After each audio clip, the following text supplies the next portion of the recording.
Alright, what's going on, everybody? Welcome to the stream. We got the Stallions and the Panthers here, week 2 of the 2025 UFL season. There is the scoreboard game. Going to start in a couple minutes. I gotta switch the colors for these a little bit. But welcome to the stream, everybody. We got the Stallions and Panthers here in week 2. A playoff rematch from last year. Can very well be a playoff preview this year. Panthers coming off a 26-12 win over the Showboats, while the Stallions were upset by the Defenders, losing 18-11. But welcome to the stream, everybody. Let me pull up the comments.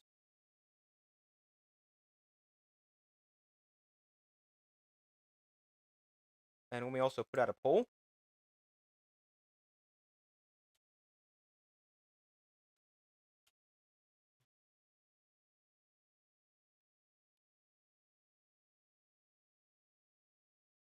Alright, there we go.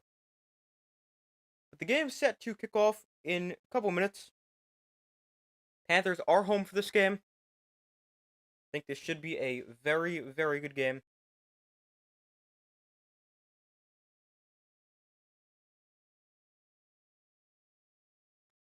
The Stallions are sticking with Alex Magoo at quarterback. And I kind of like it. Even though he didn't play that well, not completing a single pass in the second half last week. Hey, welcome to the stream. How's it going?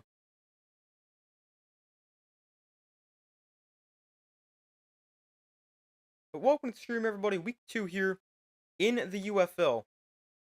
We got the Stallions and the Panthers.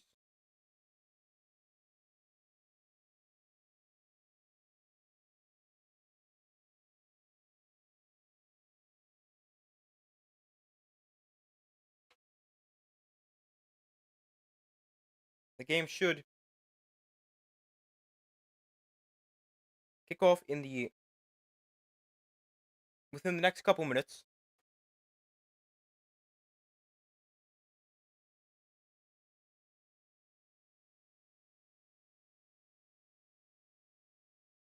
Obviously, a rematch of the playoffs last year. The Stallions, if they lose this game, they lose back-to-back games for the first time since the relaunch of the USFL in 2022.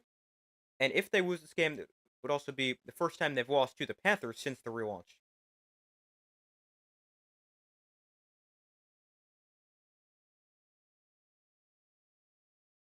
But the Stallions and the Panthers here,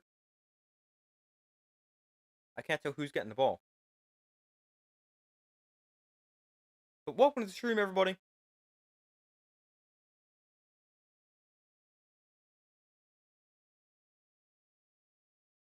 Looks like it's going to be the Stallions getting the ball first here against the Panthers. Yeah, it's going to be the Panthers to kick off. The Stallions will get it first. And they'll have the offense out there right away after a horrible performance last week.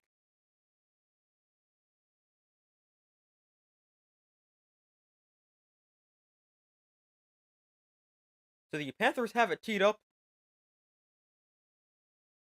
And the kick is away, and off we go in week 2 in the UFL. The kick will be returned from about the 6-yard line here by Deon Kane. And Kane on the return going to cut to the outside. Deon Kane turns the corner. Kane with a big return out of bounds just shy of midfield. And a great start for the Stallions. Let's see if that can help the offense. A big kick return.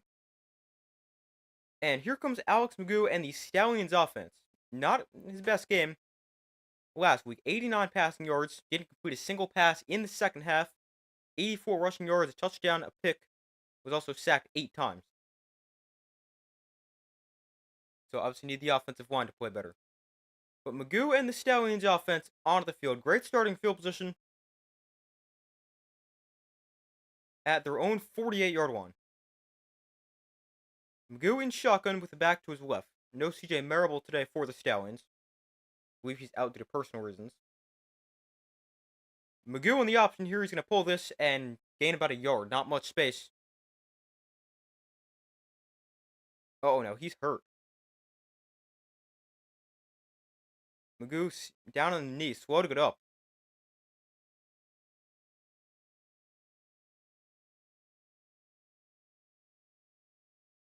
Hopefully he's okay.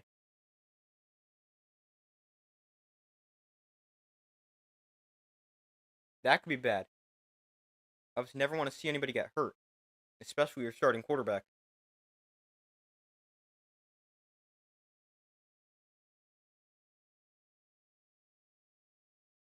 So Matt Corral comes in at quarterback for the Stallions. Magoo goes over to the sideline.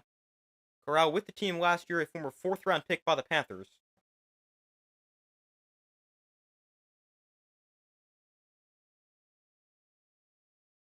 Didn't have the best year last year, but I mean, wasn't really the starter. Played in very limited playing time. But Matt Corral into the game for the first time this season. Corral in shotgun. And they'll start off here on the ground. Here goes CJ Marable. Or, sorry, he's hurt. Ricky Person breaking tackles. Person into the secondary. Out of bounds at the 25-yard line. A nice run there for Ricky Person. He'll probably have a big game today in terms of workload. No CJ Marable. And a great run on his first touch. Breaking tackles at a 25-yard line.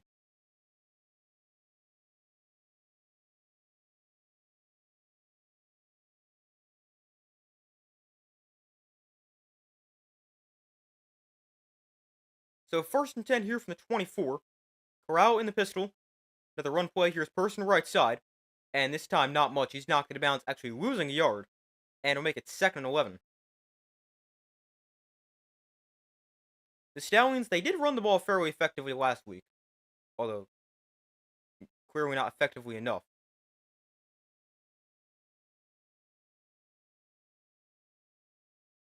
Make it 2nd and 11 here for the Stallions.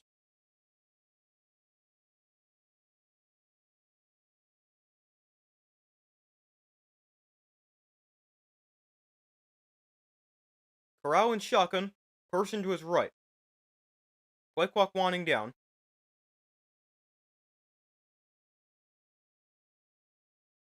And they're... Let's see, they got a timeout in? No, it looks like they're unable to get the snap in. Magoo's overthrowing on the sideline.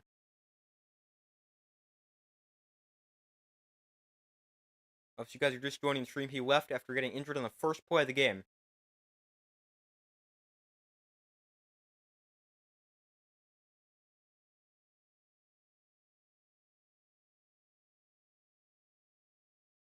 Looks like it's his right shoulder that he hurt. But 2nd and 15. After the delay game. Empty backfield here for Corral. Panthers bring 5. Corral gets rid of it quickly to Deon Cain, who slips a tackle. Cain spins past another. And a nice catch and run for Deon Cain. Picking up 11. Make it 3rd and 4. Nice play all around there. Corral to get rid of it quickly makes an accurate throw around the defender. And the Deon Cain makes a couple guys miss after the catch.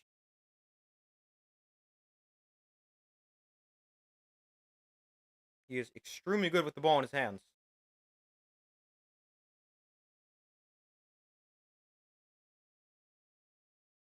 So 3rd and 4 here for the Stallions. Corral in shotgun.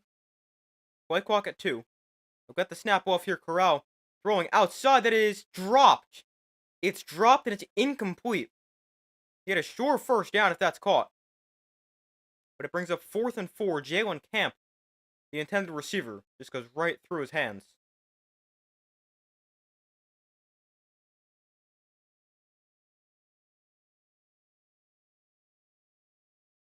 So that'll bring on the field goal unit here for the Stallions on 4th and 4. Here is Harrison Mevis, the former Missouri kicker. Last week he made a 53-yarder, and this one much closer than that, and he nails it right down the middle. And it is a 3-0 Stallion lead. So they get points on their first drive. Obviously, Alex Magoo is injured for the Stallions. Hopefully he's okay.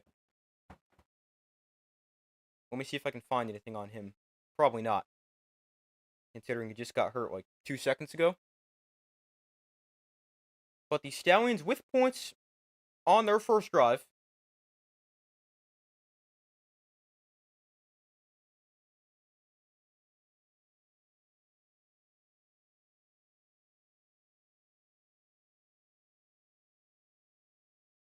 I did actually pick the Panthers to win this game just because I did not like the way the Stallions played last week. I didn't trust the offensive line, although doesn't seem to be a problem on that first drive. They do a good job getting the ball out quickly. They run the ball fairly well. But obviously, hopefully Alex Magoo is okay.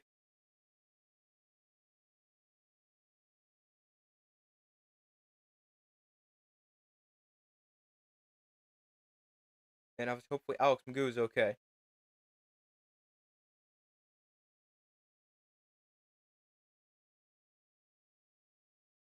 But I did pick the Panthers to win this game by a score of, oh, what did I say, 20-13 or something like that.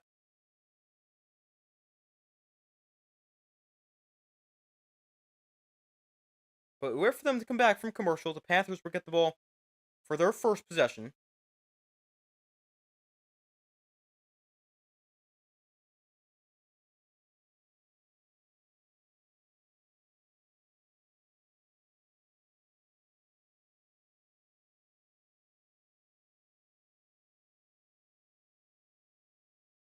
But it was a 36-yard field goal for the Panthers. Sorry, for the Stallions.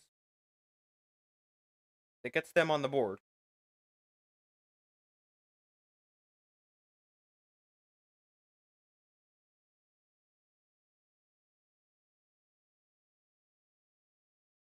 Yeah, hopefully Magoo's okay.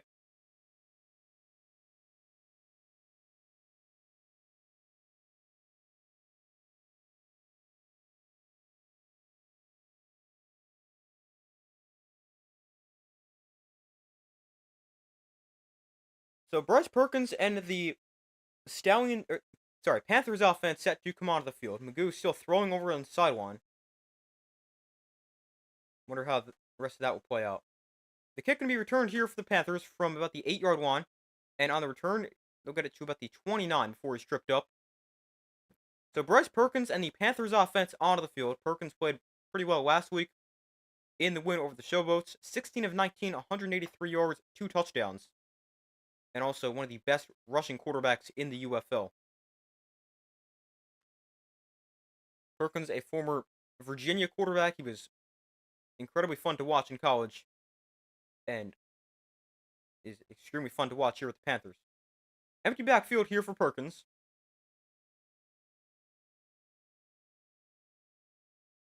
From the 29, Perkins to throw for the first time, and the outside that is completed. No, was that dropped? Yeah, that was dropped. Incomplete. Marcus Sims, an all UFL receiver a season ago, was the target there.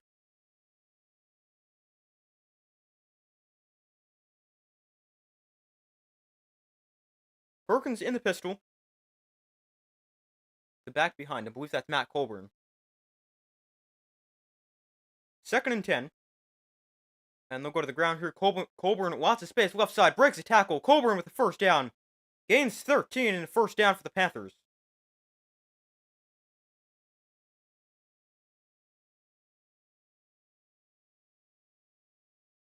Colburn, one of the better backs in the UFL. Big run to start the game for him.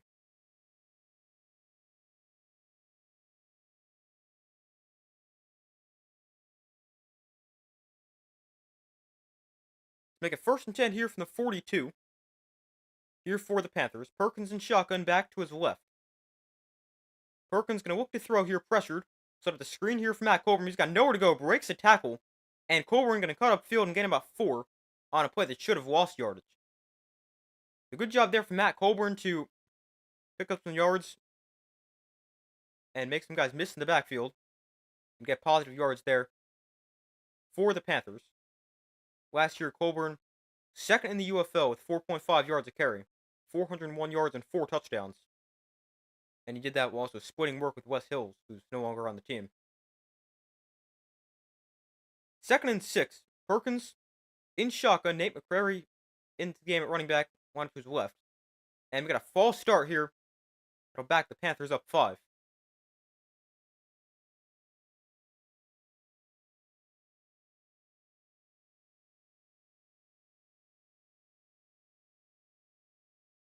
make it 2nd and 11 after the false start.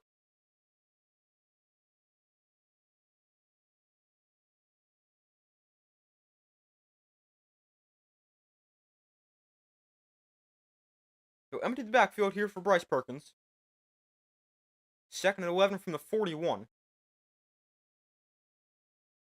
Motion the tight end across the formation. Perkins pump fakes. Now rolls to his right. Perkins pressured. Perkins throws over the middle that is knocked down and incomplete. Looking for Devin Ross. And it brings up 3rd and 11.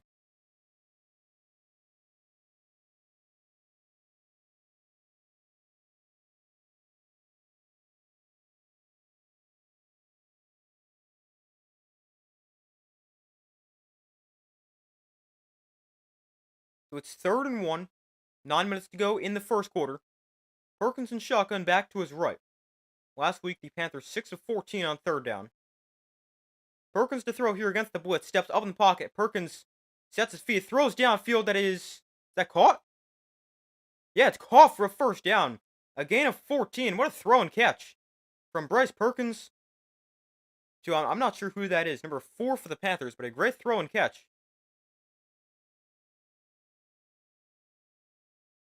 Seosi Mariner. And a nice 3rd down conversion.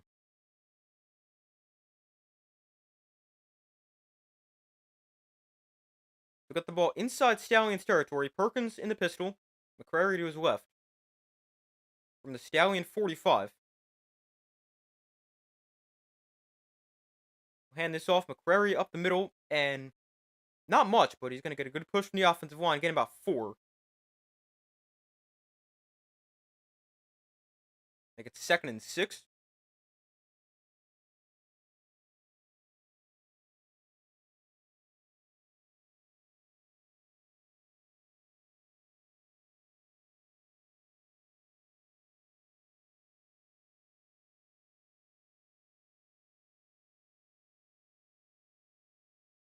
So 2nd and 6 from the 41.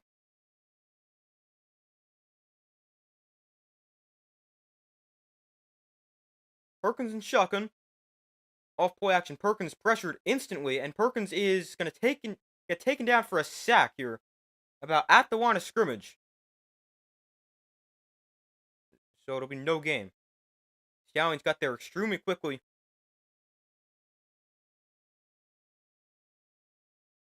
And it makes it 3rd and 6.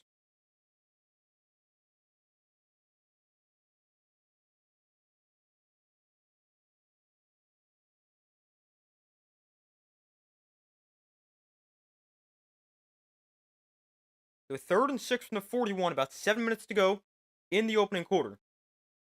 Play clock winding down. And might have to call a timeout here. No, they're going to get the snap off. Perkins going to look to throw. Step up in the pocket. Perkins pressured. Throwing incomplete. Threw into traffic. It was a low throw as he got hit as he let it go. And it's 4th down. And we got a Stallion slow to get up. Ronnie Perkins.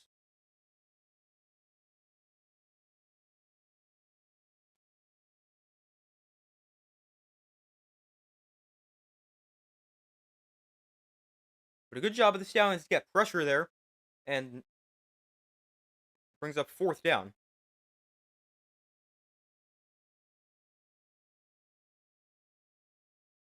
Ronnie Perkins, number 7, the defensive end for the Stallions, walks off the field. So to make it 4th and 6. Stallions up 3 with 6:40 to go in the first quarter.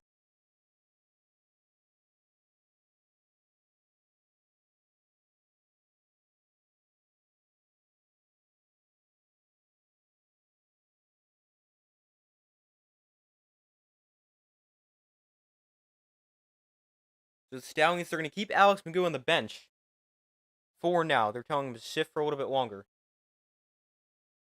So Matt Corral will come back onto the field at quarterback. We got a punt here for the Panthers.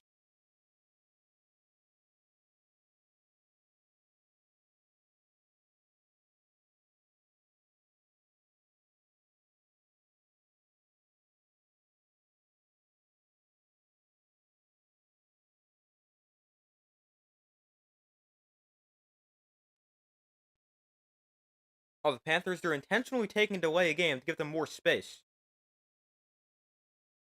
The Stallions smartly declined the penalty.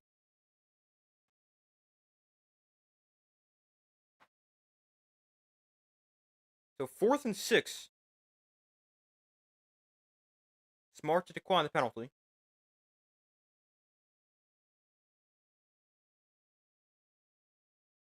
I was wondering what the holdup was.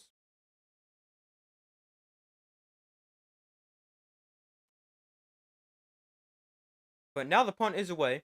Davion Davis back deep to receive for the Stallions. He'll let this go over his head, and it's going to check up at the 5 and actually roll backwards all the way to the 16. So it takes the Stallions bounce, but still a solid punt. Rule I don't like in the UFL, you can't punt the ball out of bounds. If it goes out of bounds, it's essentially the same thing as a touchback coming out to the 25. But it's going to be Matt Corral back on the field at quarterback.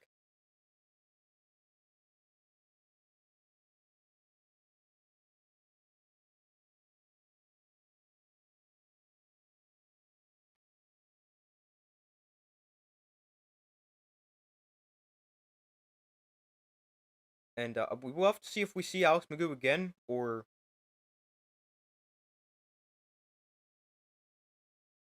we'll have to see exactly how that works. Obviously, if Corral ends up playing extremely well, then maybe we don't need to see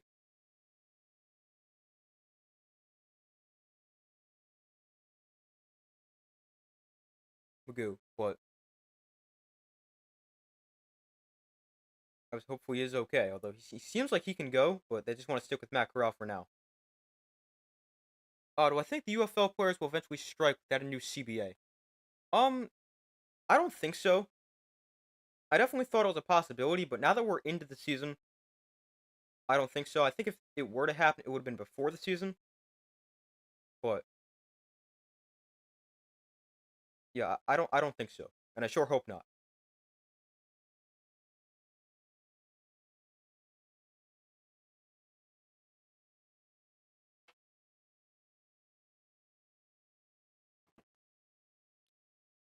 But we still wait for them to come back from commercial. Stallions offense going to come back onto the field at the 15-yard line.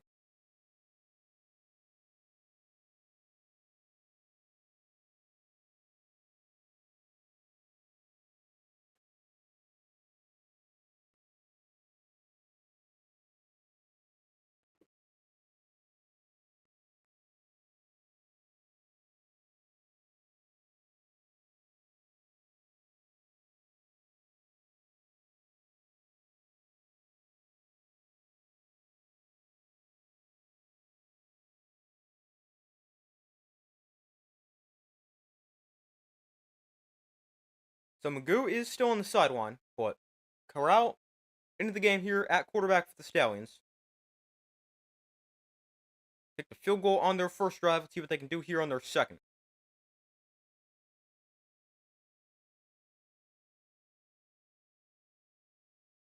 Corral in shotgun from their own 16.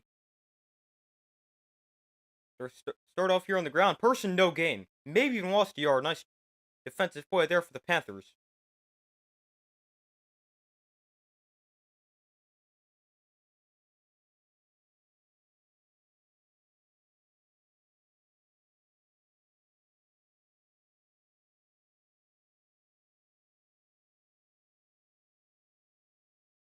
It's a right shoulder injury for Alex Magoo, by the way.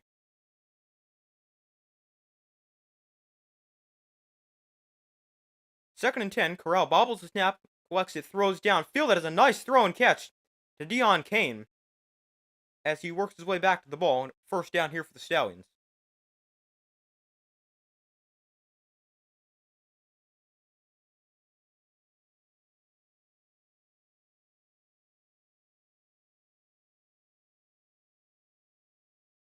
They have done a nice job getting rid of the ball quickly. Definitely one of the strengths of Matt Corral's game. Got a very quick release.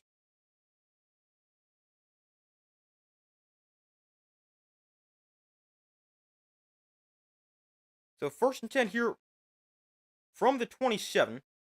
Corral, that is incomplete. A little RPO there, but Corral didn't really like either one.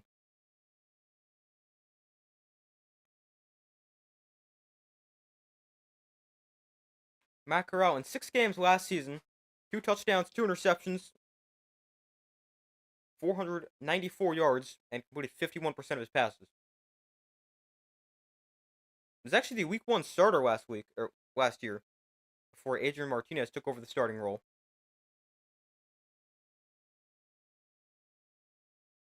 Corral throwing outside, that is another completion. As that one goes to Davion Davis, his first catch.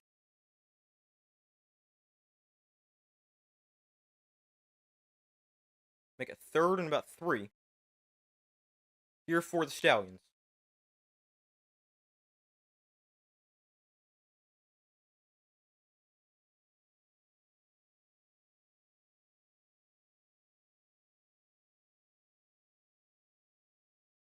Third and 4.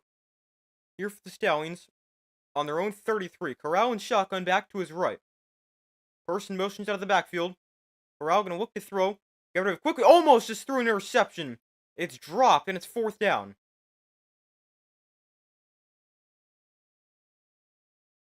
Noah Dawkins should have got the pick there, but he drops it. And it's 4th down.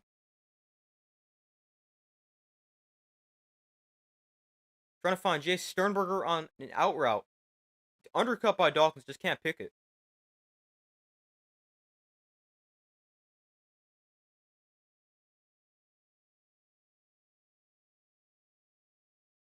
That'll make it a 4th and 4 here for the Stallions, and they will send on the punt team.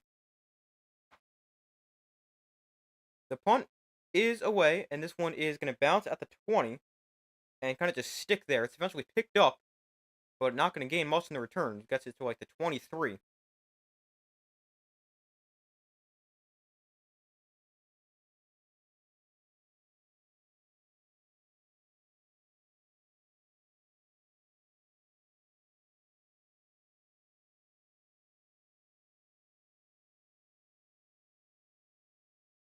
So after the punt, it is a now Panthers ball as they get the ball for their second possession.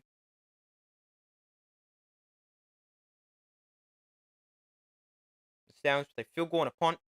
The Panthers a decent drive their first time, got it into Stallion territory, although Stallions defense once makes a stop and force a punt.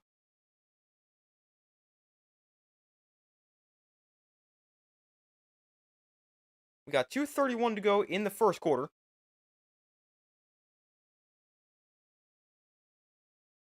Ball's on the Panthers' 24-yard line.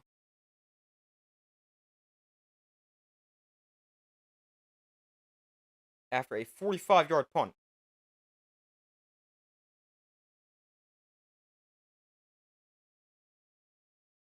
And a 2-yard return.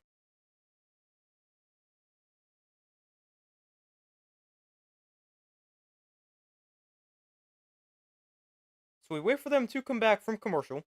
The Panthers, their first drive, 18 passing yards, 17 rushing yards.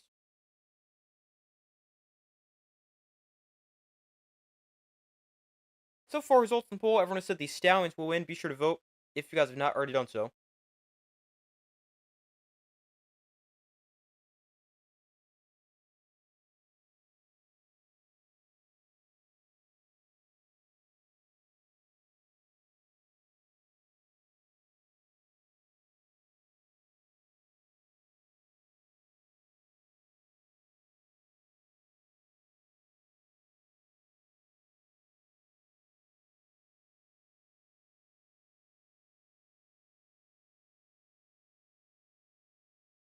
We still wait for them to come back from commercial. Panthers with the ball on their own 24-yard line.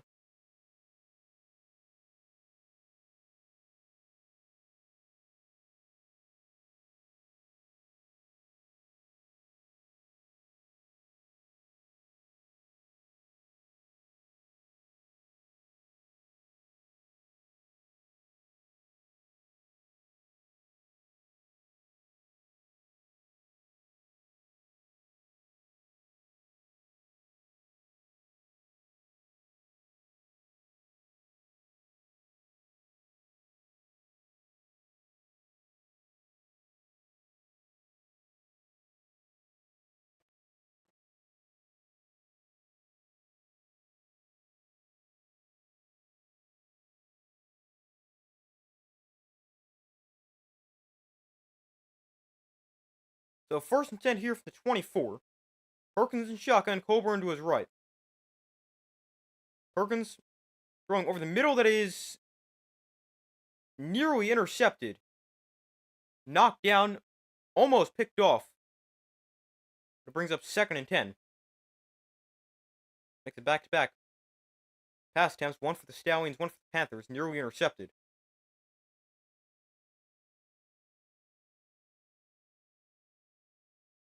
Make it 2nd and 10 after the incompletion from their own 24. Perkins in shotgun back to his left.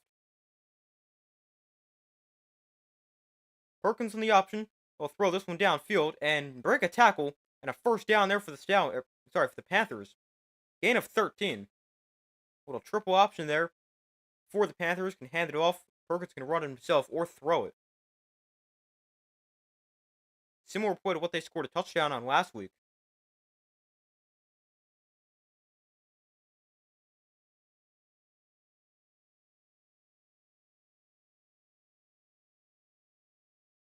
Pretty pass-heavy approach so far. 8 pass plays, 2 run plays for the Panthers. Perkins flips it to Sims on the end around, although Sims is thrown down for a huge loss. A great stop there by Ronnie Perkins of the Stallions. Takes Marcus Sims down for a huge loss, and it's 2nd and a mile. They try to go with the reverse, but Perkins does a great job reading the play and getting in the backfield. It's like a loss of about 6 or 7 there for the Panthers.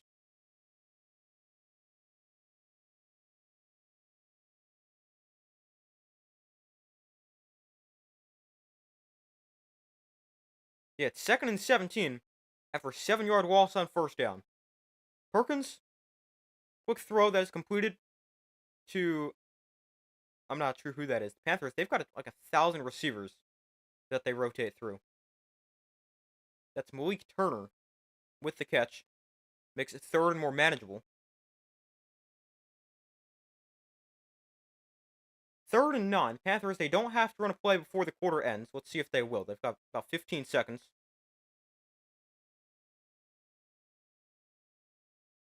Perkins in the pistol. Colburn is the back behind him. And we got a false start here for the Panthers. That's going to back him up 5.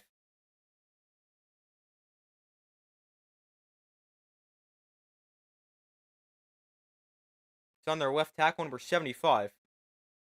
Makes it 3rd and 14. And that brings us to the end of the 1st quarter. So end of quarter number 1. The Stallions lead this one 3-0. And the Panthers with possession of the ball with a 3rd and a 3rd and long upcoming.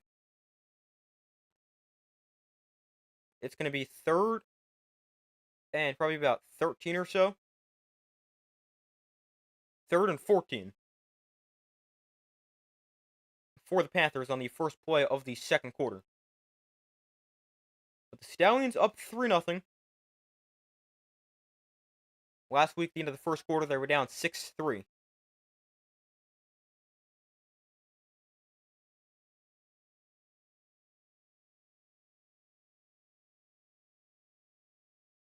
So far, results of the poll, 67% of you guys said the Stallions win, 33% have said the Panthers. Again, be sure to vote if you guys have not already done so.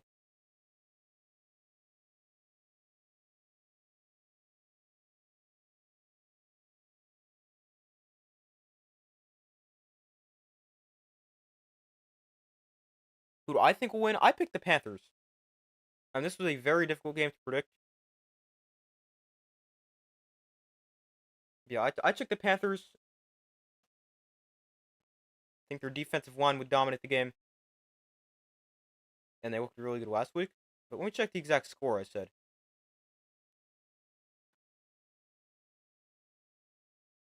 I said the Panthers 20-13. I'm still confident in them. Not extremely confident. Because, obviously, the Stallions, I never really want to pick against them because they've won championship the last 3 years for a reason. But, yeah, I mean, this is still very early in the game. Still a 3-point game. Can still definitely go either way. I mean, I was never really confident with the pick to begin with, but I don't really see why they wouldn't.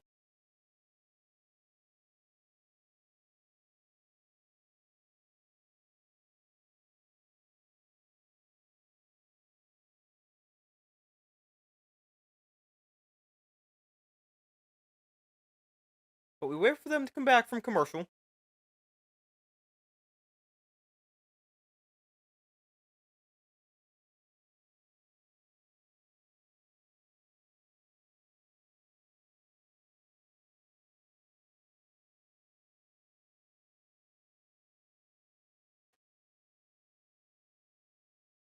Hold on 1 second.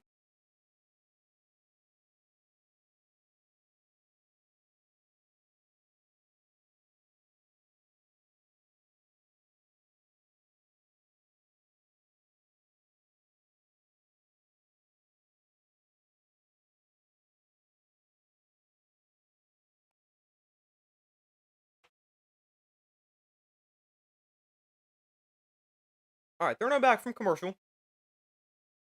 It's a 3rd and 14 here for the Panthers. In the first quarter, the Stallions outgained the Panthers 56-49. While the Panthers had the ball for a little bit longer, 8:22 compared to 6:36, I think that's it, or 6:38. 3rd and 14. Perkins going to look to throw. Perkins pressured.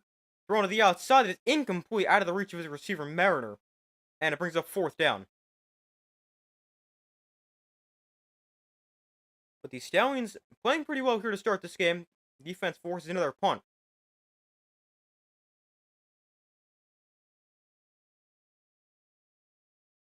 Even if that pass was caught, going to be well short of a 1st down. So to make it 4th and 14, the Panthers will kick it away for the 2nd straight possession. Seth Vernon, the punter for the Panthers. We got a flag that comes in. Davion Davis going to field this on the run at the 28. Davis flips a tackle, and Davis across the 40 takes a big hit, lost the ball. It's recovered by the Stallions at the 47. And that is where the play finally ends. We do have a flag down. But a short punt, a great return. And let's see what this flag's going to be.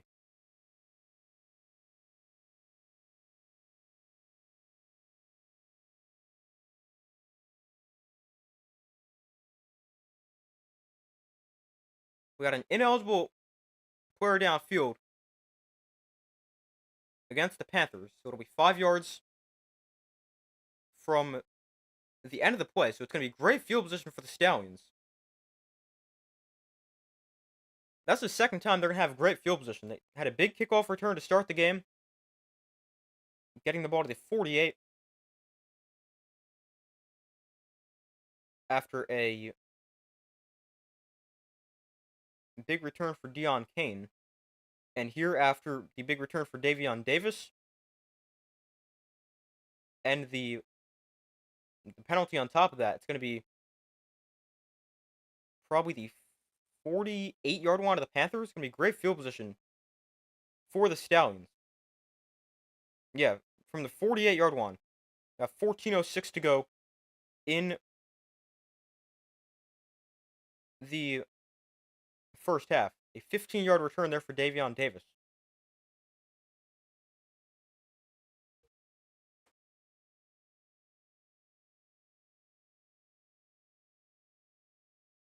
Also, let's see who comes in at quarterback here for the Stallions. They're going to stick with Matt Corral, or if they'll put Magoo back in, who does seem like he can go, but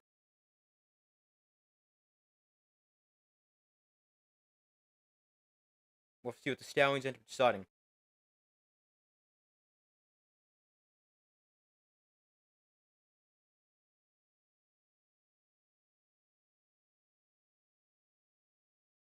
So we wait for them to come back from commercial. Stallions still lead 3-0.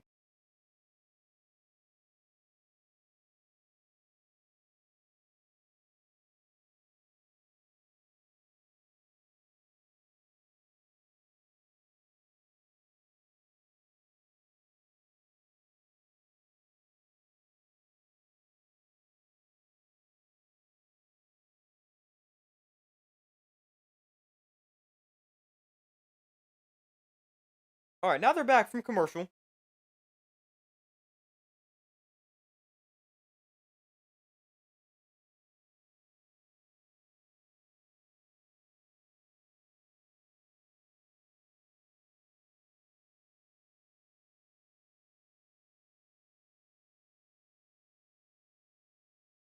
Let's see, who's in at quarterback here? Obviously, Magoo went down in the first play of the game with a right shoulder injury.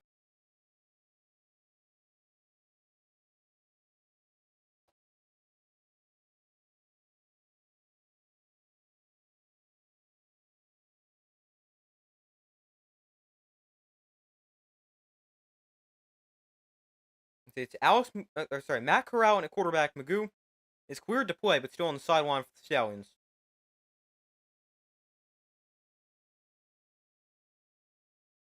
Corral 3 of 6 for 30 yards. Hand off here. Person, lots of space up the middle, and Ricky Person gains 9 on first down. Nice run.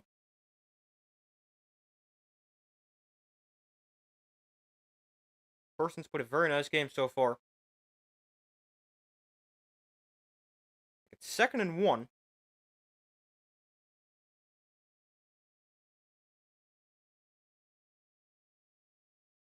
Stallions with 35 rushing yards, Panthers at just 10.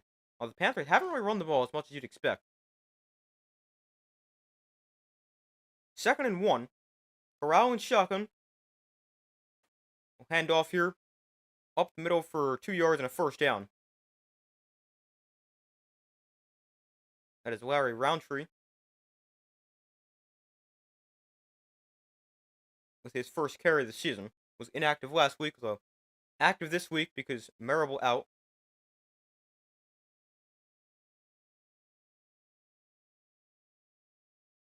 Corral and shotgun. Roundtree remains back to his left.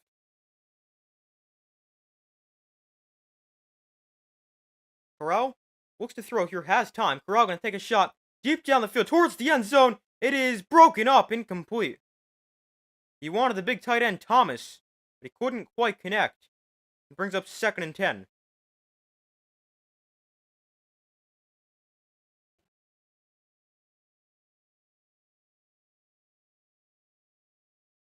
Thomas is huge. He's like an extra tackle who can catch. He's 6'5", 270.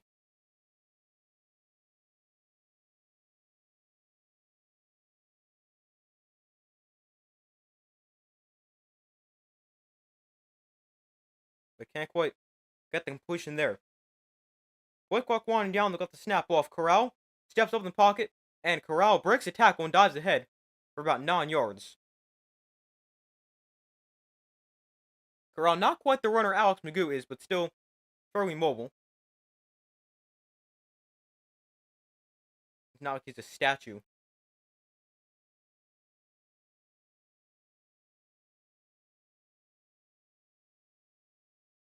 Third and 1. Corral in the pistol, Roundtree to his left. They're going to hand this off. Roundtree up the middle for a first down. To the 25, a gain of 3, and a first down for the Stallions. Looking a lot better here to start this game than last week, especially offensively.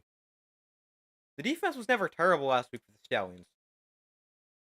Forced the defenders to set up for a lot of field goals. They just couldn't block on offense.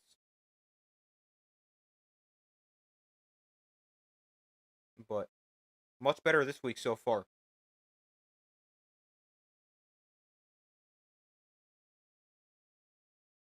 White clock winding down. They'll got the snap off. Corral taking a shot at the end zone. Incomplete. Again, looking for Jordan Thomas.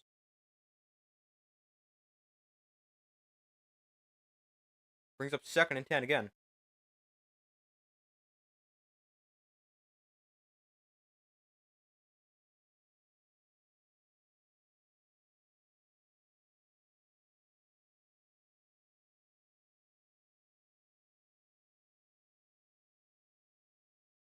Thomas obviously with huge size advantage there. He's matched up against a corner in that situation who's 5'10", 185 as opposed to him being 6'5", 270. 2nd and 10.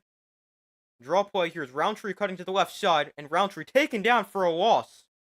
Make it 3rd and 12.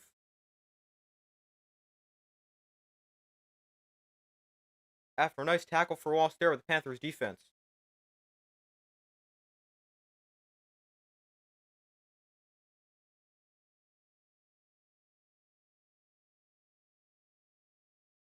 So it's 3rd and 12 here for the Stallions.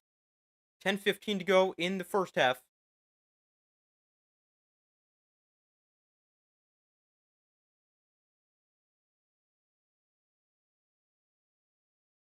Stallions 1 of 3 on 3rd down.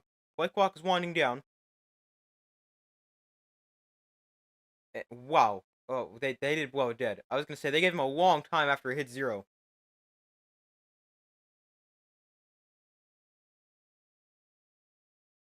So it's second delay game of the day against the Stallions. It'll back them up 5. Make it 3rd and 16.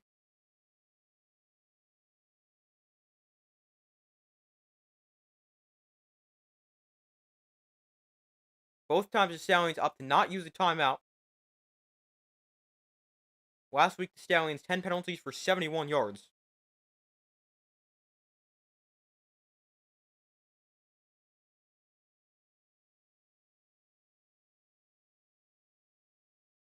So it's 3rd and 6. Play clock at 2. This time they'll get the snap off. Panthers bring 3. Corral with time. Throws over the middle that is intercepted. Picked off the 19-yard line. And a big turnover forced by this Panthers defense. Going to hold the Stallions without points on this possession. It's DJ Miller, the guy they've went after a couple of times in this drive. Forced a couple of incompletions this drive. Now with the interception. And the Panthers defense forces the game's first turnover.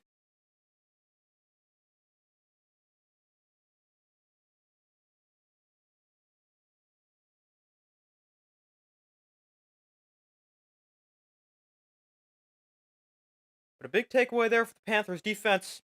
Gives them the ball back at their own 19-yard line with 9:26 to go in the first half. Corral hasn't gone off to his best start. He's 3 of 9, 30 yards and an interception. I mean, a couple of those incompletions just taking a shot down the field.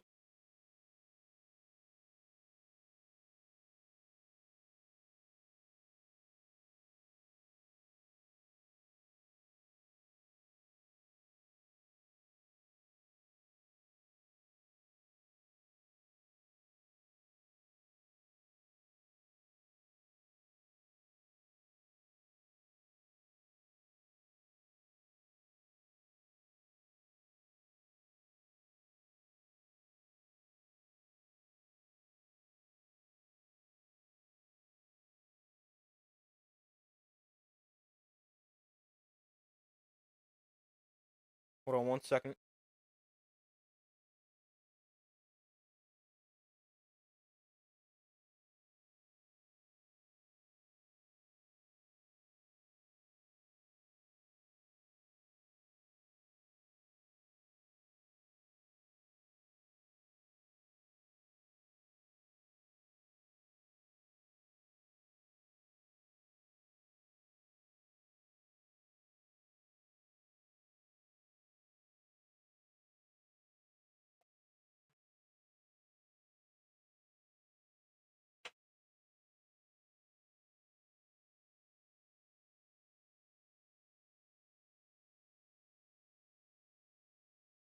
They're now back from commercial. Panthers with the ball on their own 19 after the defense forces an interception.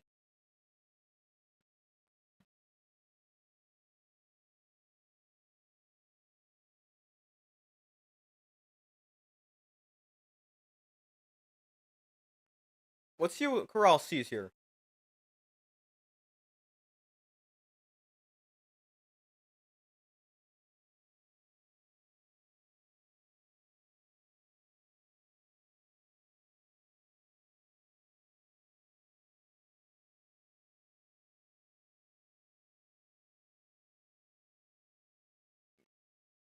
He's trying to hit his receiver right out of the break. Oh, we got a quarterback switch here for the Panthers. And Danny Etling comes in. And his first snap, he hands off to Nate McCrary up the middle for 5. But Danny Etling has replaced Bryce Perkins. I don't love it. I mean, Perkins hasn't gone off to the best start, but I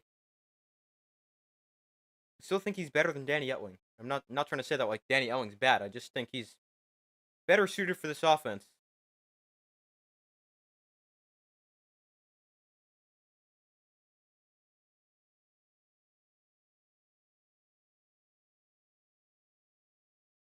So 2nd and 5. Here's a handoff. McCrary left side. And McCrary stiff arms the guy and is out of bounds after getting a 4.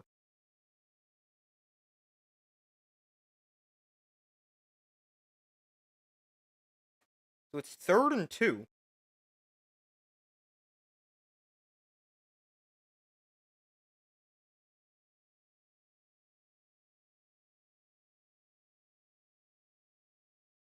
Eight and a half minutes to go in the first half. Etling in shotgun back to his right. That's McCrary.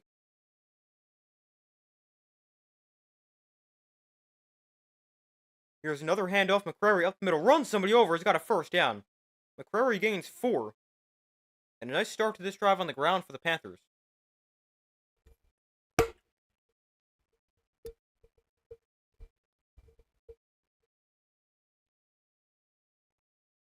I like how they're starting to run the ball a little bit more after a very pass-heavy approach. Danny Etling last year in 7 games for the Panthers, 787 yards, 3 touchdowns, 2 interceptions. Bring a receiver in motion. Etling to throw here for the first time. We'll get it out to Marcus Sims.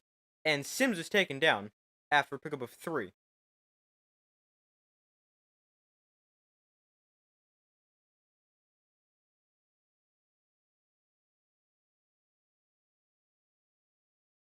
Make it 2nd and 7.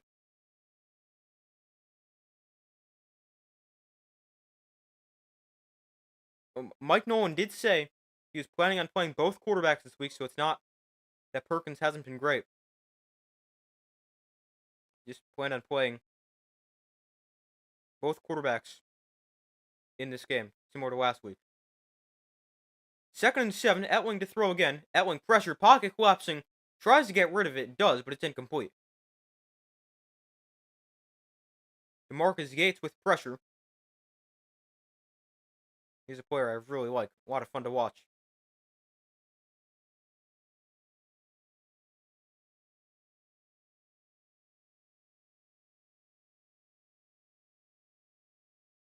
The 3rd and 7.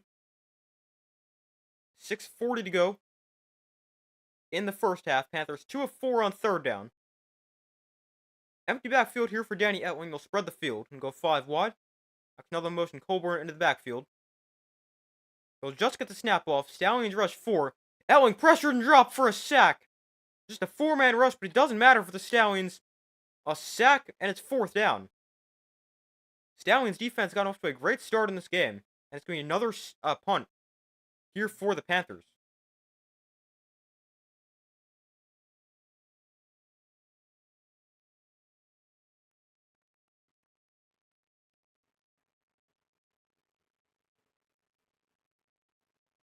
So the Stallions will get the ball back.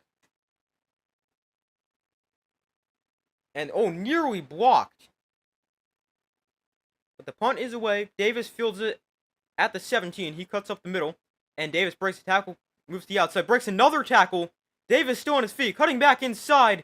Davion Davis inside Panthers territory. Out of bounds at the 47-yard line. What a return for Davis. The Stallions, they've definitely gotten off to a much better start today.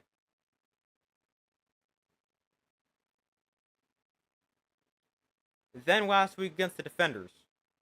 I'm still not sure how that punt wasn't blocked.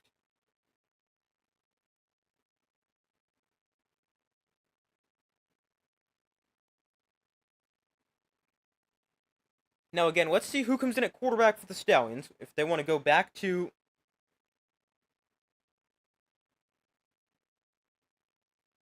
Magoo after the interception, or if they want to stick with Corral or something like that. We'll see what they end up doing.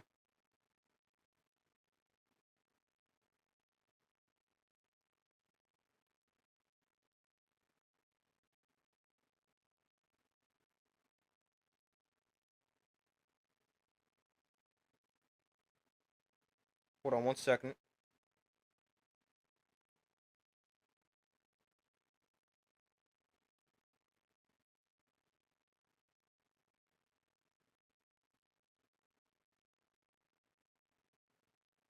So far, results in poll is 50-50. Be sure to vote if you guys have not already done so.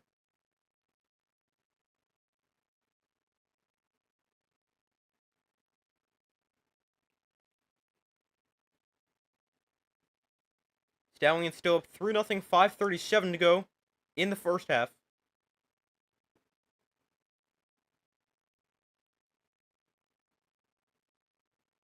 The Panthers, they ran the ball a little more effectively on that drive. They started off with 3 run plays, gaining a total of 12 yards. Then they went to the pass and didn't really work out too well. Definitely think this is a Panthers offense that should be built around the run. You've got 2 quarterbacks who can move fairly well. They can throw it on the run. Obviously, they're able to run themselves in the run game. I think this is an offense that should be built around the run, although they've been a little more pass heavy so far today.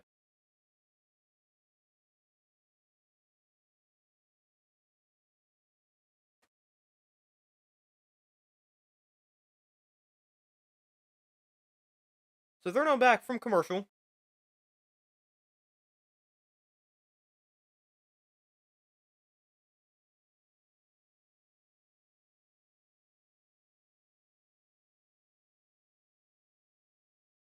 Corral's still in at quarterback.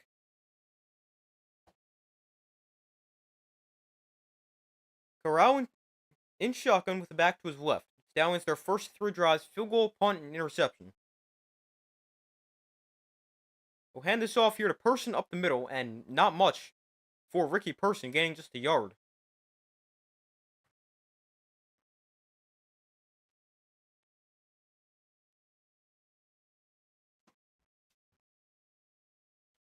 To make it 2nd and 9. With 5:15 to go in the first half.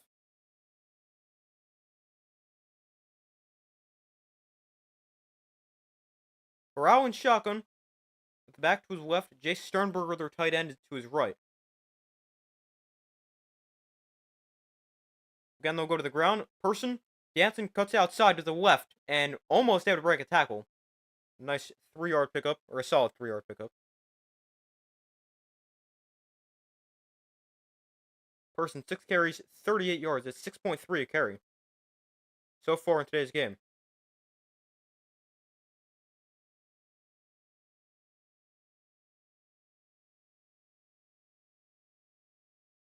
So it's 3rd and 6.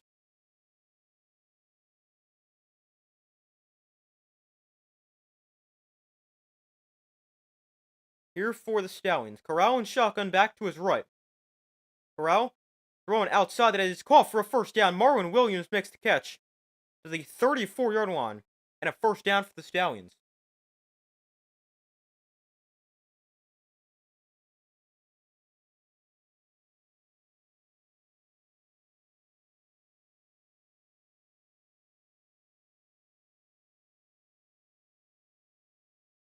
They've definitely done a nice job of getting the ball out of his hands fairly quickly.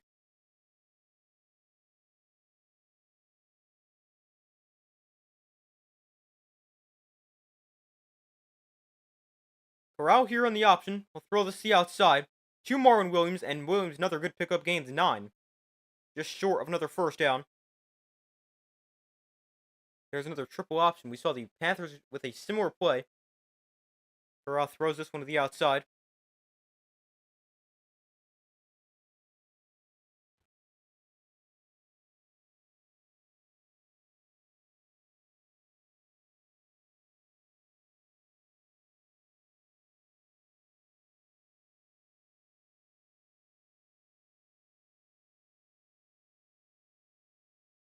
So 2nd and 1.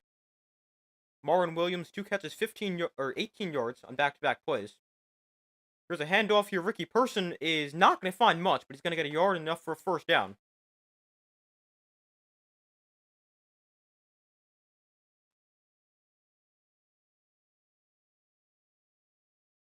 2:40 to go in the first half.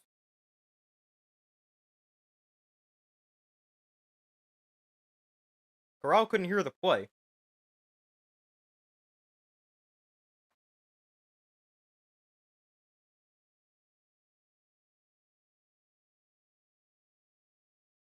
So 1st and 10 here from the 24.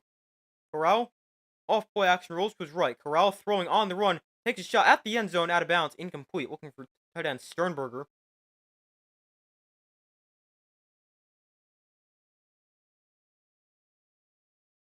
Corral 5 of 12, 48 yards, and an interception. Not his best game, but I also feel like he hasn't been terrible.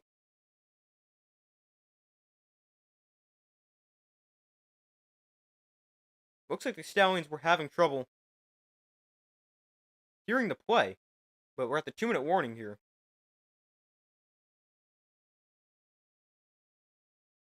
But 3-0, a low-scoring game so far. 2 minutes left in the first half. And the Stallions play 2nd and 10 on the Panther 24-yard line. Stallions have gotten inside Panther territory 3 of their 4 drives, although have just 3 points to show for it.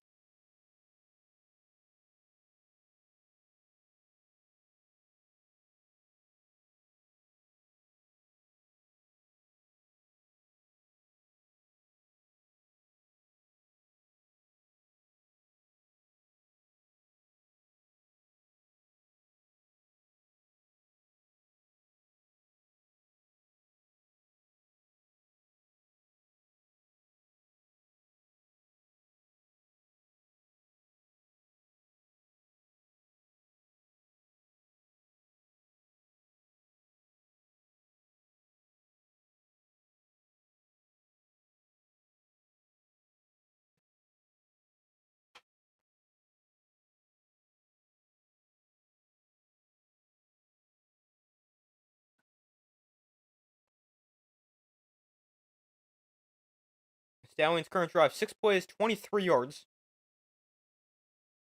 Their longest drive, 6 plays, 34 yards. That was their opening drive, which they kicked a field goal on. After that, they've gone 5 plays, 17 yards punt, 8 plays, 17 yards interception, and then this drive.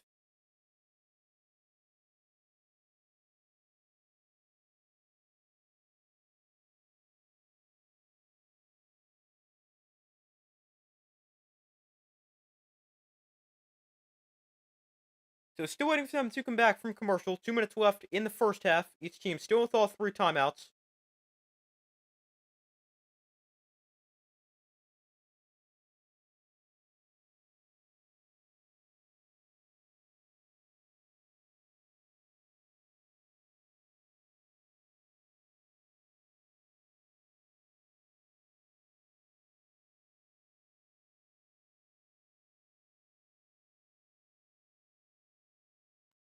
Alright, now they're back from commercial.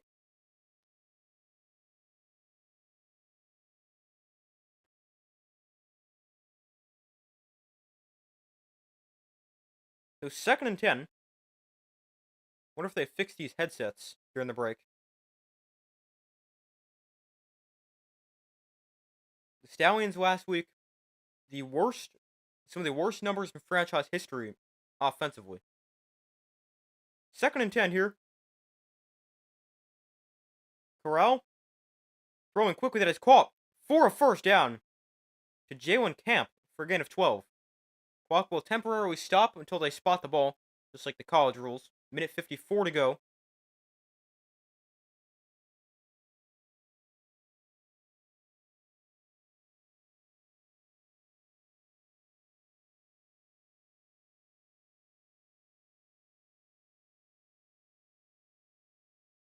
So 1st and 10 from the 12. Corral throws at the end zone, incomplete. Wanted Marwin Williams, who looked the wrong way for the ball. Bring up 2nd and 10. Minute 36 to go in the first half. Each team still with all 3 timeouts.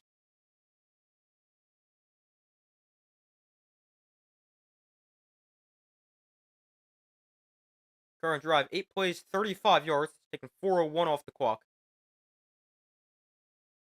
Empty backfield for Corral. Play clock at 5. Panthers show blitz. He'll drop out, rush 4. Corral throwing quickly, caught by Sternberger for a gain of 8. We'll get it down to the 4-yard line. The clock continues to run.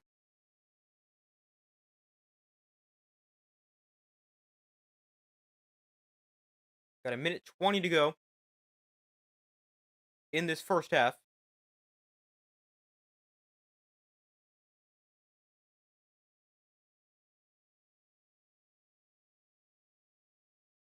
Third and 2, 1:05 to go. Bring the tight end Thomas in motion. They'll hand off Person up the middle. He's short. Person gains just a yard. He needed 2. And it brings up 4th down.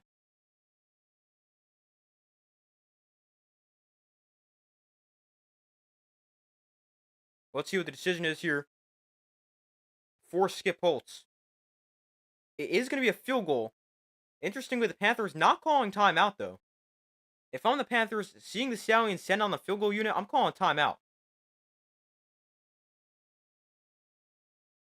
Now the clock stops with 35 seconds left. Did they call timeout?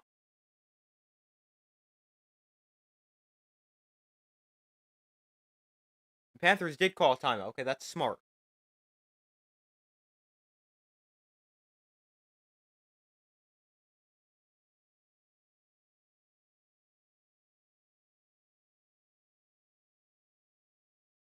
But the Stallions going to settle for 3.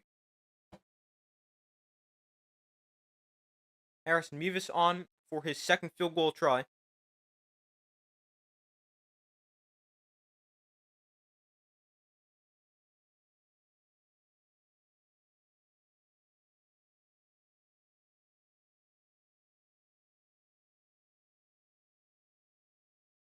So it's 4th and 1. This is a chip shot field goal, practically a college extra point.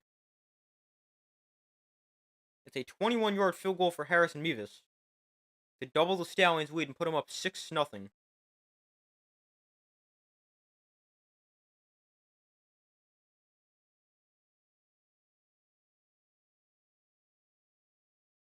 So a 21-yarder from the middle of the field. And the kick is good.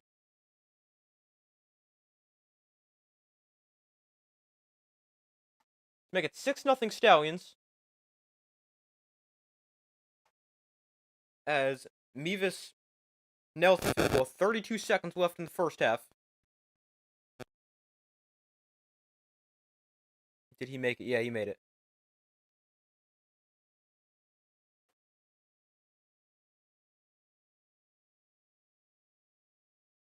Mevis, he's actually very big for a kicker. He's 240 pounds. Not every day I see a kicker that heavy.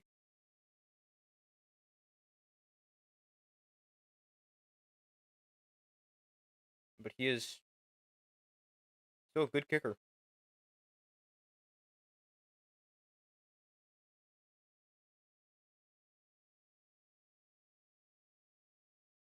So let's see who the Panthers put back in at quarterback. The offense hasn't really been great under either. I mean, they moved the ball a little bit with Bryce Perkins and a little bit with Danny Etling last drive before he got sacked.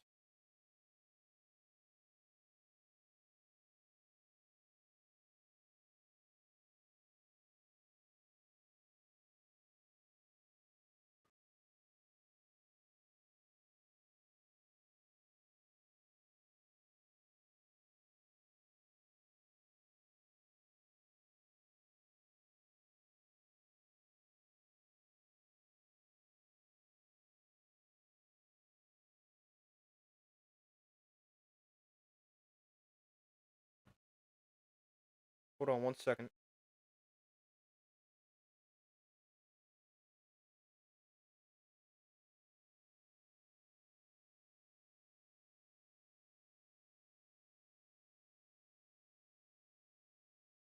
So we still wait for them to come back from commercial. Panthers going to get the ball back. 32 seconds left. Let's see if they try to do something before halftime. Panthers drive so far, they have gone 8 plays, 30 yards, 5 plays, 9 yards, 6 plays, 9 yards. All those ending in punts. The Stallions defense has played fairly well, though. I don't think the Panthers offense has been great either.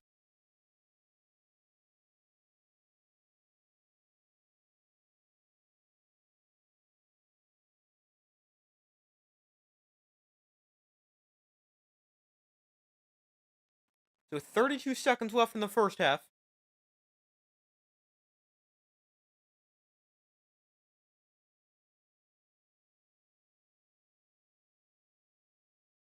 Let's see who comes back in at quarterback here for the Panthers.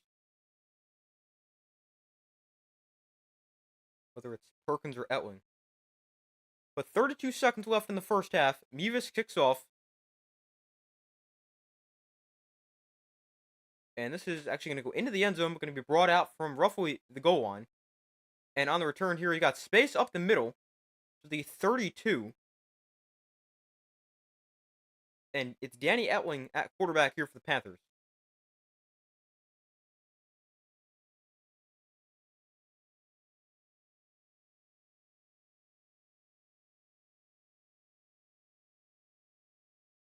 So 1st and 10 from the 25. Panthers, they've got 2 timeouts. Starting on their 32. Let's see how aggressive they get here before halftime. Etling going to look to throw. Get rid of it quickly to Matt Colburn out of the backfield. And Colburn gains about 5, gets to the bounce with 21 seconds left.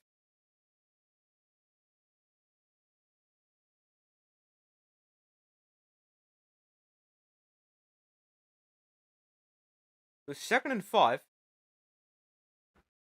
21 seconds left.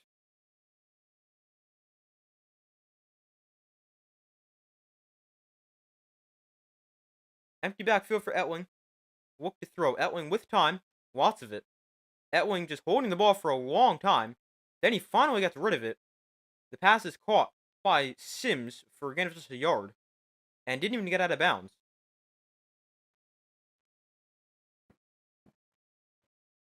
And that's going to bring us to halftime.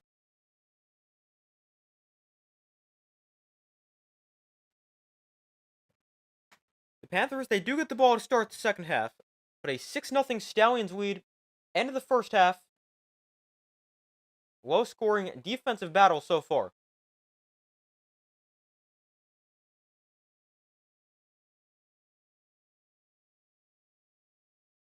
I definitely don't love the way the Panthers are playing offensively. I don't really like this quarterback switch they made.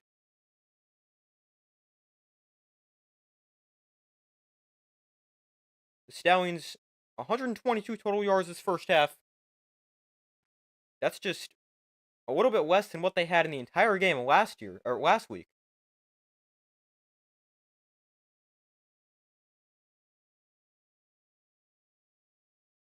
Well, I'm gonna go take a quick break, as I do at halftime for every game I stream. I'll be back in a couple minutes.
Alright, I'm back. Thank you guys for staying with me as it took a quick break. But the Stallions lead the Panthers 6-0 at the end of the first half. A great first half of play for the Stallions, especially defensively. The offense, not the best. Not terrible, but could be better. But their defense playing very well.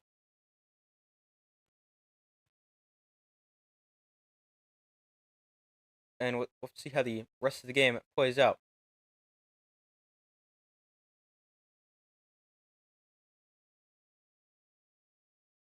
But as far as an updated score prediction goes, I originally said the Panthers by a score of 20-13.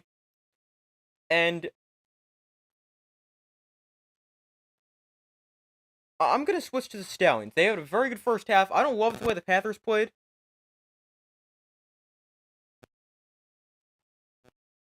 In the first half, especially offensively. Their defense was pretty good. I mean, they only got a couple of field goals.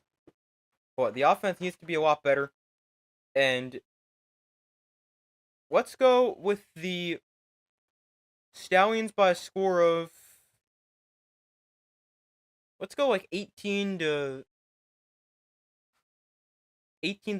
something like that. Yeah, let's go 18-9 Stallions. But I don't love the two quarterback system, or it's not necessarily a two quarterback system, but it's the quarterback rotation, I guess you call it, for the Panthers.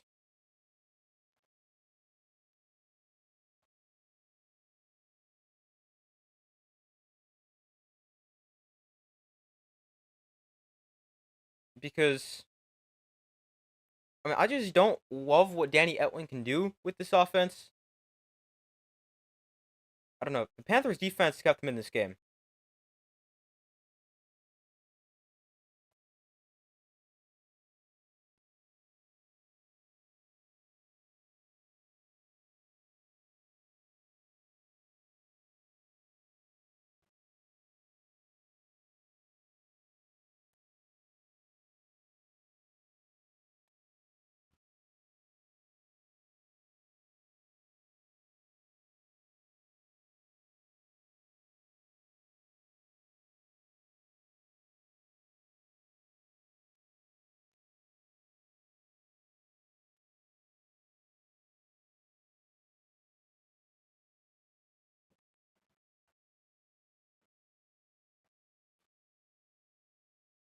But as far as stats from the first half go, starting off with player stats for the Stallions. Matt Corral, 7 of 15 for 68 yards, no touchdowns, and an interception. On the ground for the Stallions, Ricky Person Jr., 8 carries, 40 yards. That's 5 yards a carry. Matt Corral, 1 carry, 9 yards. Larry Roundtree, 3 for 4. And Magoo, 1 for a yard before he got hurt. Haven't seen him since, although he is cleared to return. Receiving for the Stallions, Deon Cain, 2 catches, 24 yards. Marlon Williams, 2 for 18. Jalen Camp, 1 for 12. Jace Sternberger, 1 for 8. Davion Davis, 1 for 6. And Thomas and Johnson both targeted, but no catches. Then for the Panthers, Bryce Perkins is 4 of 9 for 39 yards, no touchdowns or interceptions. Danny Etling is 3 of 4 for 8 yards, no touchdowns or interceptions. Then on the ground, Nate McCrary, 4 for 16. Matt Colburn, 1 for 13. And Marcus Sims, 1 for a loss of 7. Definitely think the Panthers need to run the ball more. And why does Matt Colburn have just 1 carry? Colburn is a very good player. Ran the ball 10 times last week. Why does he have just 1 here in the first half? Don't like that for the Panthers. And then receiving, Mariner 1 for 14, Oaks 1 for 13, Colburn 2 for 9, Turner 1 for 8, Sims 2 for 3, and Ross with 2 targets and no catches. And then, as far as team stats go, the Stallions outgaining the Panthers 122-63, averaging more yards per play at 4.4 compared to 3. While the Stallions over 2 in the red zone, Panthers haven't made it there. The Stallions also more time possession, 16-38 compared to 13-27 for the Panthers.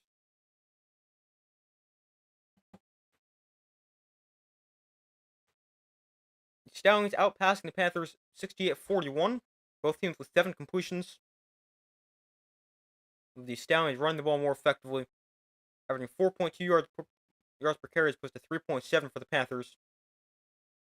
And turnovers, 1 turnover for the Stallions, none for the Panthers. But the Panthers will get the ball to begin the second half. And we'll see if their offense can do something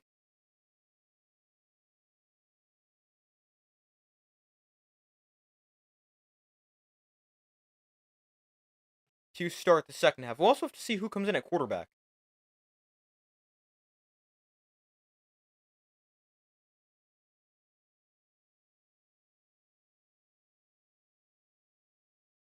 But both defenses playing extremely well so far. I think the Panthers should go back to Bryce Perkins at quarterback.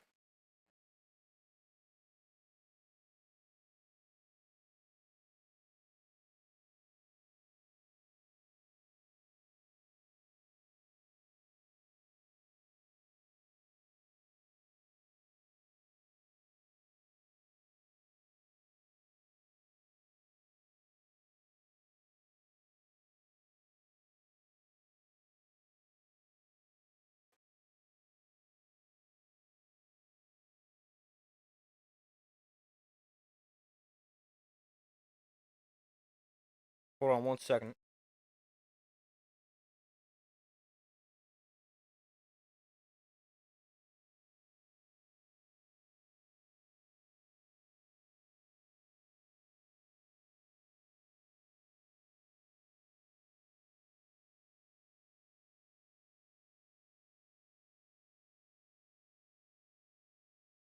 Let's see. The second half should start within the next couple of minutes.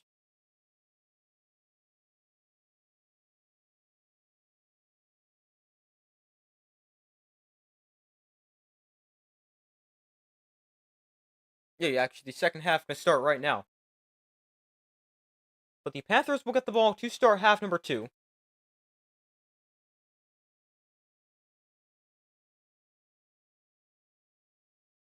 Gonna need their offense to at least get some points on the board in half number 2 if they want a chance to win this game.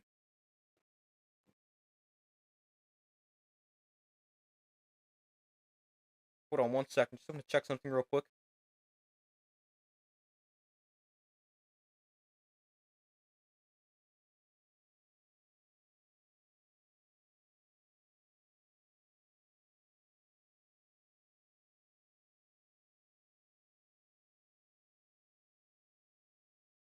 All right. But the second half's gonna start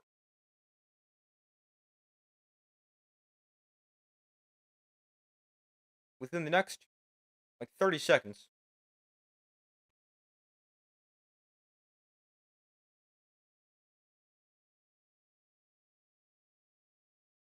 I am interested to see who comes in at quarterback here for the Panthers. We've seen Perkins for 2 drives, Etling for 2 drives.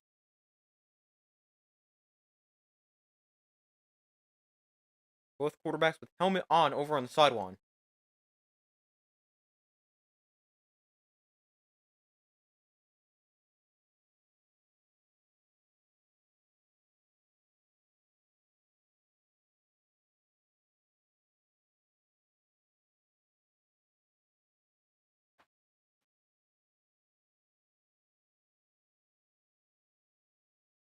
But the Stallions going to kick off here. Panthers will get the ball here to start half number 2. Devin Ross back deep to receive.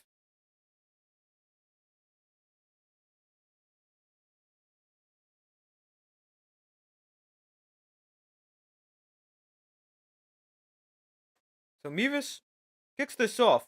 Devin Ross field this from the 6. Ross on the return across the 20, trying to cut to the outside. Unable to do so, taken down at the 23. Nice tackle there by the Stallions. Good open field tackle, and it is not the best starting field position for the Panthers.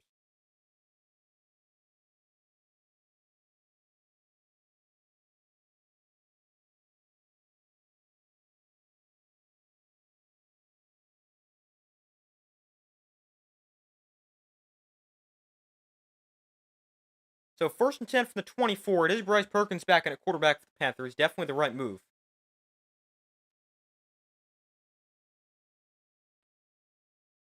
Perkins hands off. Colburn up the middle.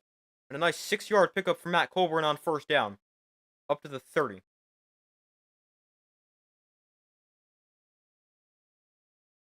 By the way, head coach Mike Nolan did say we will continue to see both Perkins and Etling for the Panthers. Perkins in shotgun. Colburn to his left. Perkins off the play fake thrown over the middle, knocked down, incomplete. Brings up 3rd and 4. Tight window Perkins thrown into there.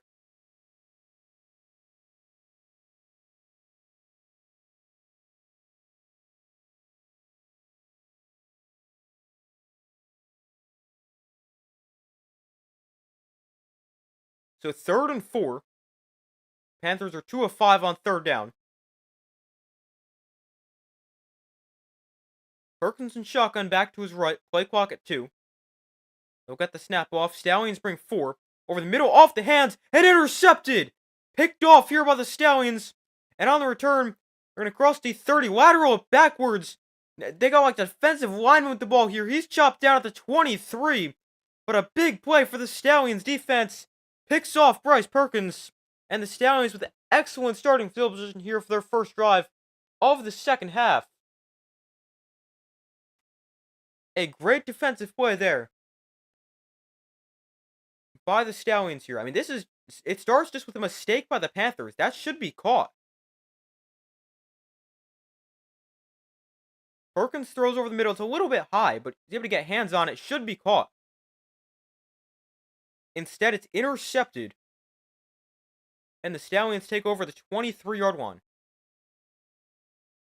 Corral hands off. Person going to bounce outside of the left. Ricky Person turns the corner and gains 7.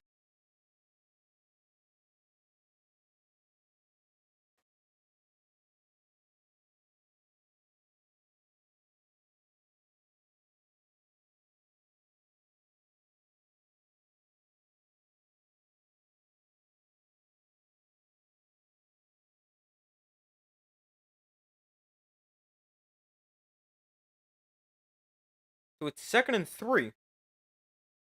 After a 7-yard run by Person on 1st down. Corral in shotgun.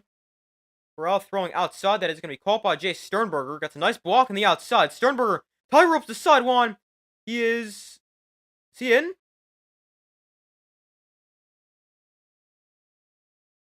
Looks like he got out just short of the goal line. It's 1st and goal for the Stallions.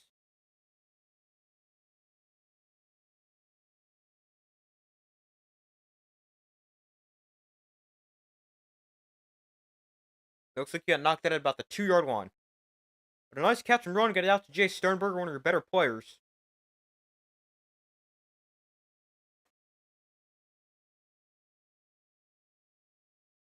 So 1st and goal from the 2. Corral hands off. Person cuts up the middle, and Ricky Person is going to be down inside the 1.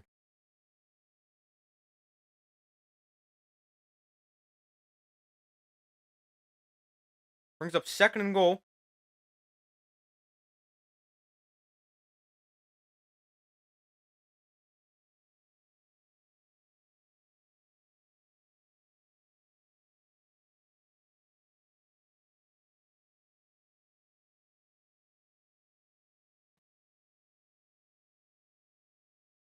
They're going to go with the T formation here for the Stallions.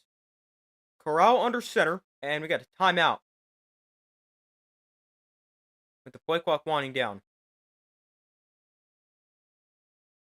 That's the 3rd time we've seen the Stallions nearly get called for delay a game so far today.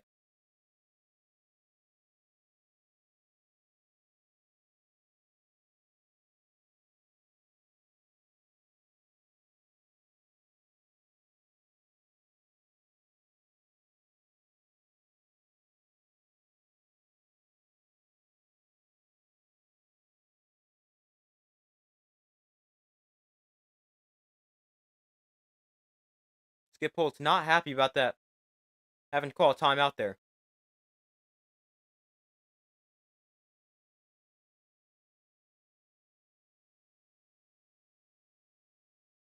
So again, it's going to be the T formation here for the Stallions. Second and goal from the 1. Handoff, Person left side, trying to turn the corner. Person does, and he's into the end zone for a touchdown. The first touchdown of the game has to wait to the third quarter, but it is a 1-yard touchdown for Ricky Person Jr., and the Stallions take advantage off the interception. And they extend their lead. It's now 12-0 after a 1-yard touchdown for Ricky Person.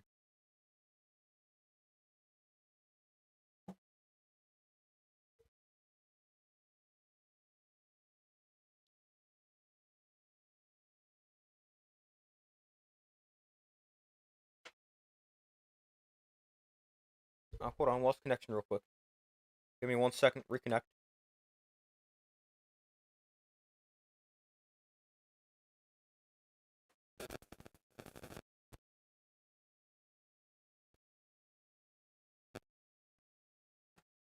Hold on 1 second.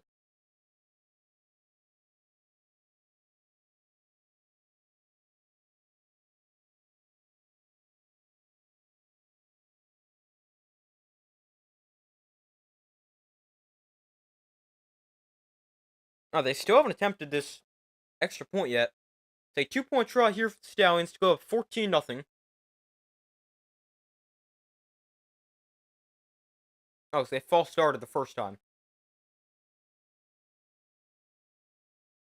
So it's now from the 10-yard line for 2 points. Empty backfield for Corral. A look to throw. Corral throws over the middle. That is tight window. It's caught. Is he in? No, just short, they're going to say. Jordan Thomas thought he was in. I thought he was too. They're going to say he did not get into the end zone. And it's going to stay a 12-point game.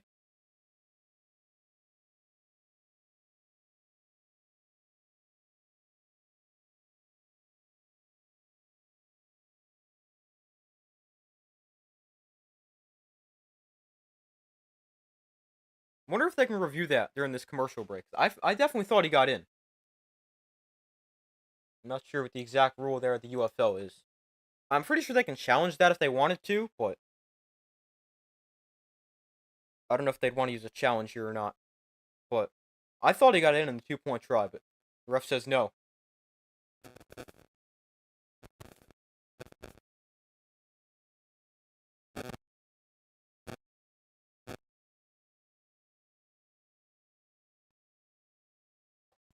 So it is 12-0, a nice start to the second half for the Stallions.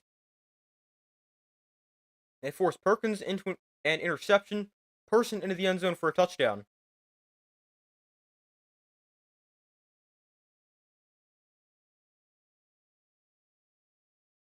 And the Stallions now up 12-0.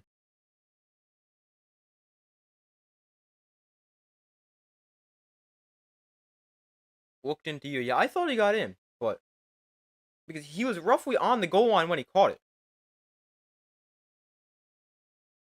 So I'm not sure if they can review that or not and switch that to good or.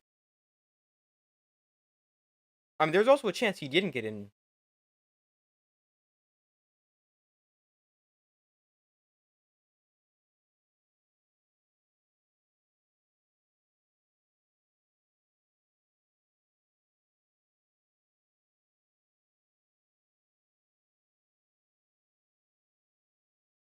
But let's see. We wait for them to come back from commercial. Wonder if the Panthers will continue to rotate their quarterbacks. They had been doing 2 drives, 2 drives, 2 drives, 2 drives, and like alternating that way. Wonder if they'll continue to that. That would then mean Perkins will come back in before Etling the next 2.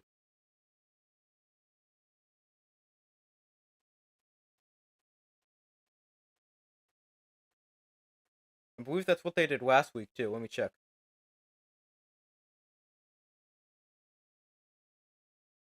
Well, Perkins really started to play well, so they started to play him a lot. last week.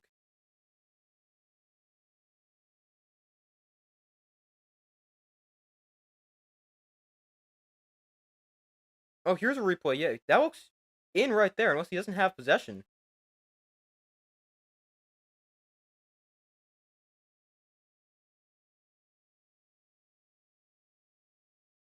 Oh, so what they say that he didn't have control of the ball. So what they're going to stay with the call of no good on the 2-point conversion, which probably is the right call if we see that angle.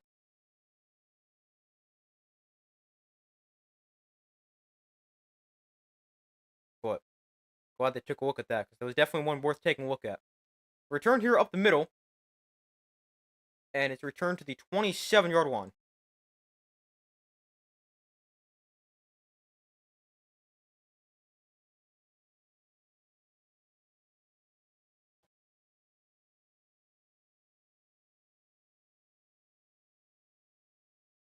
So the Panthers offense back onto the field. Matt Corral starting to play a little bit better after a tougher start for the Stallions. Now 8 of 16 passing for about 80 yards and interception as well. Perkins still in a quarterback for the Panthers. They'll start off on the ground. Matt Colburn, big run for a gain of 9. Colburn almost took it all the way. Actually, sorry, that's Nate McCrary.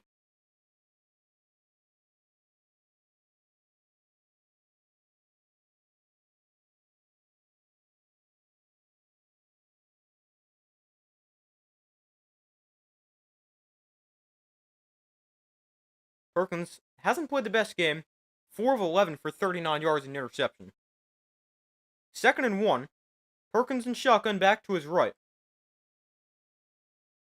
Here's McCrary again up the middle. Nate McCrary, lots of space, breaks a tackle to midfield. The Panthers started to run the ball more effectively. They started to do that at the end of the first half, and now here in the second. Something they definitely need to do more because they haven't thrown it well. McCrary's got 6 carries for 38 yards. So Markham, yards short of midfield. So from their own 49, Perkins and shotgun, McCrary to his right. Another handoff. McCrary bounces to the left side, and he's taken down after getting about 2. 10 minutes to go in the third quarter.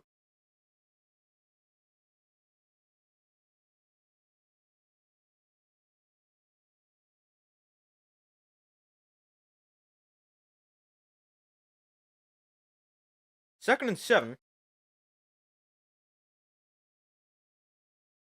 Here for the Panthers. Down by 12.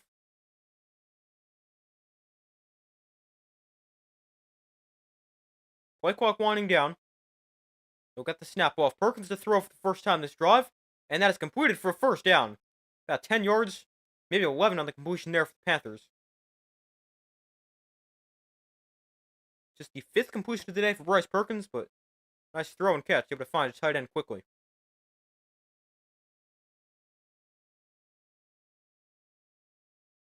Pass actually almost got knocked down by Kayava Tizino, but able to fit it through there. First and 10 from the 38. Perkins and shotgun. Matt Colburn into the game at running back, standing to his right.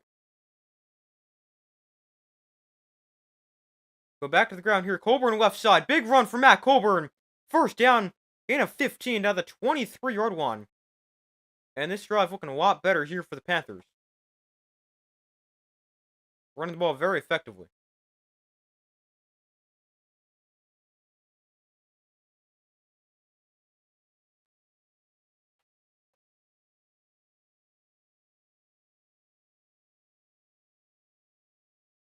Whoa, why did that just jump so far? Apparently, I was really far behind. And, it jumped a play forward. Sorry about that. Didn't know that. I don't know why it sometimes does that. The Panthers already over double the rushing yards they had in the first half on West carries. They had 5 carries, 22 yards in the first half, or 6 for 22. They've got 5 for 48 here in the second.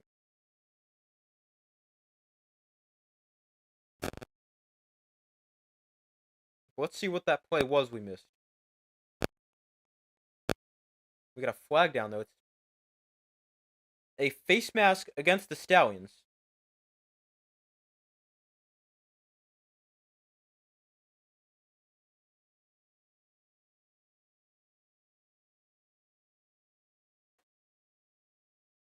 It's against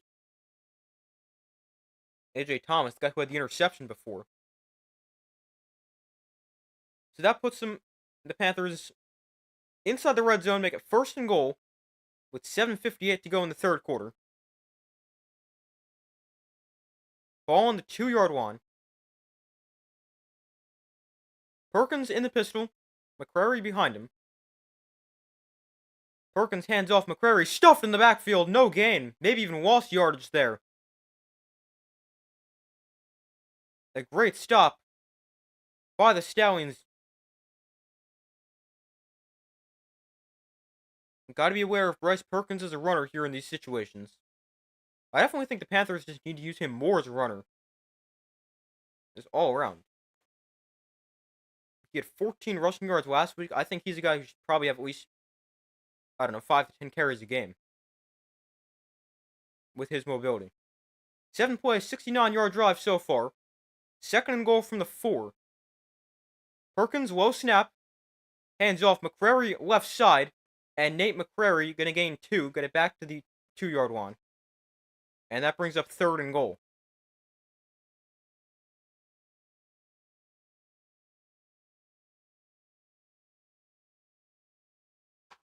So it's 3rd and goal from the 2.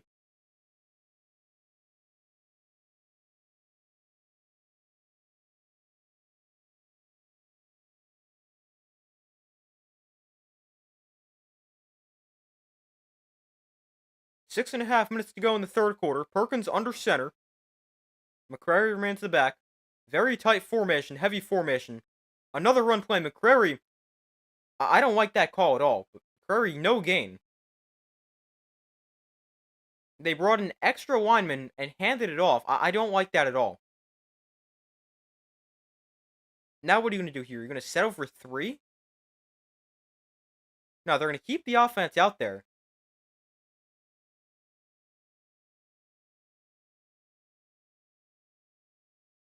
Fourth and goal here for the Panthers. Again, they're going to come out under center.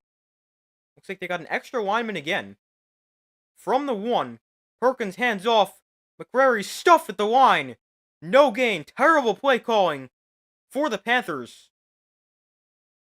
Absolutely awful. And the Stallions make a stop. A great stop for the Stallions defense, but I mean, man, that play calling. A terrible 4-play sequence for the Panthers.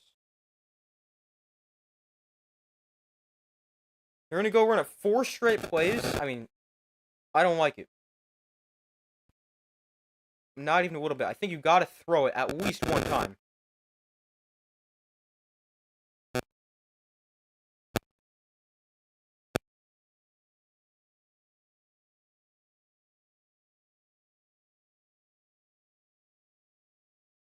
Hold on one second.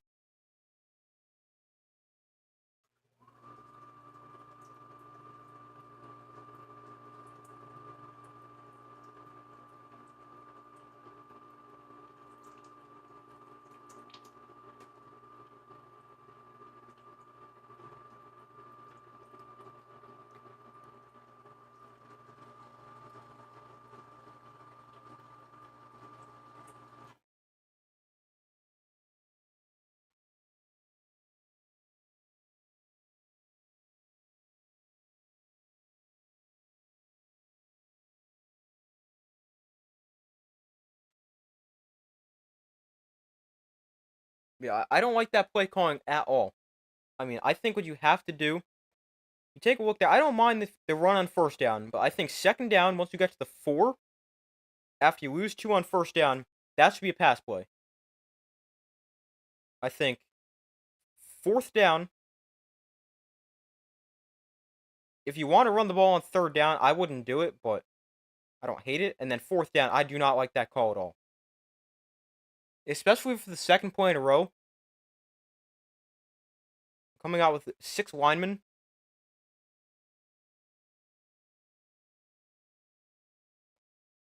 I don't like it. If you want to go with 6 linemen one of those times, that's fine. But I really don't like back-to-back like that.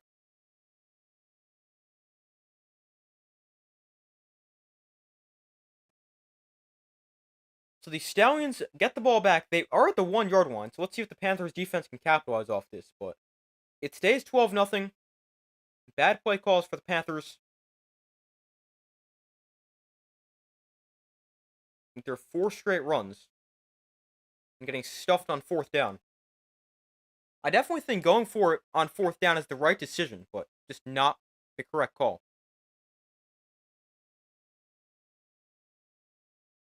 But a great goal line stand for the Stallions.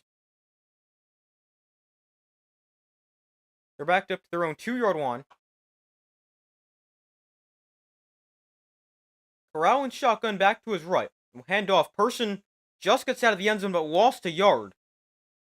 It'll be 2nd and 11.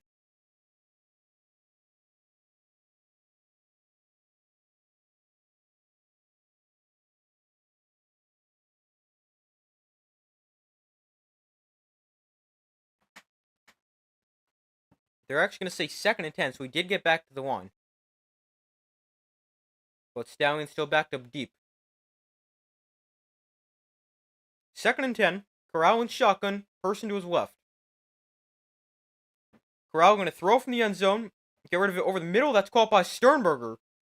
And a 13-yard pickup there. Gets the Stallions some breathing room on the completion.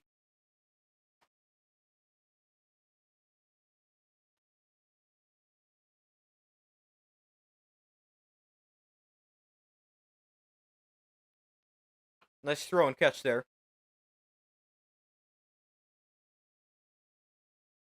So 1st and 10 from the 15. Corral hands off. Roundtree is dropped in the backfield for a loss of a yard. And it brings up 2nd and 11.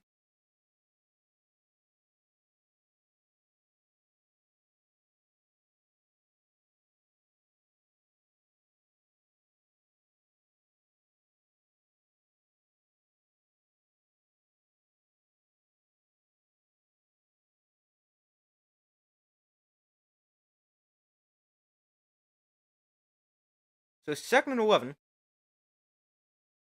from their own 14 after a loss of a yard. Corral pressured, rolls to his right. Corral on the run, going to keep it himself, and he'll slide after a gain of 7.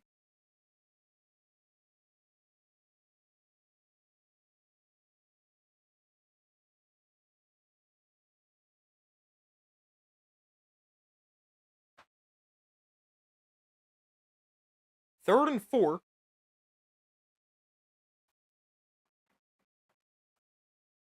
Empty backfield for Corral.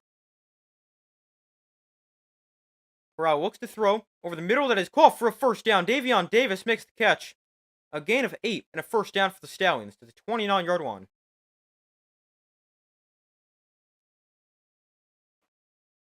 Davis was the Stallions' leading receiver 2 years ago in 2023. Not with the team last year, but back to the team this year. And he moves to 6th there.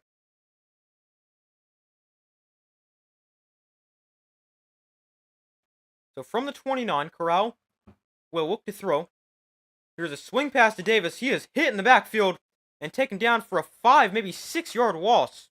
Kai Nakua there on the stop.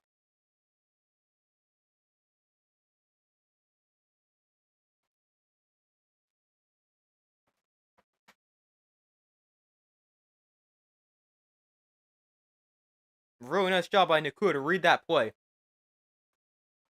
Had a big pick 6 last week. That was the younger brother, I believe. I think he's younger, of Rams receiver Puka Nakua. His other brother Samson Nakua also on this team as a receiver. Corral to throw here on 2nd and long. Underneath, he'll find Deon Cain. And Cain going to pick up about 7 or 8 yards. Make it 3rd more manageable.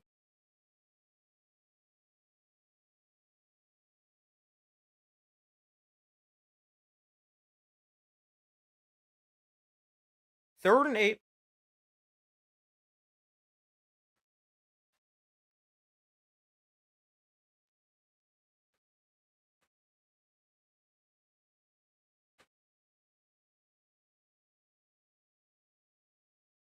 Minute 40 to go in the 3rd quarter. Corral and shotgun back to his right.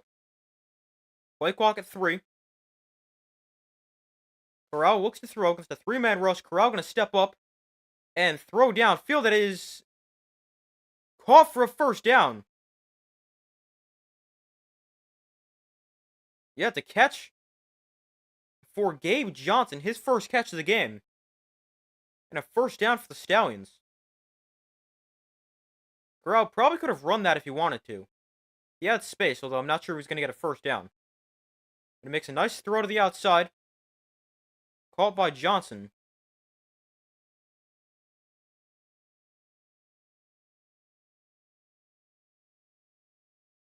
Oh, actually, I'm not sure. Depends if his knee's down or not. Because he doesn't catch this cleanly. He bobbles this.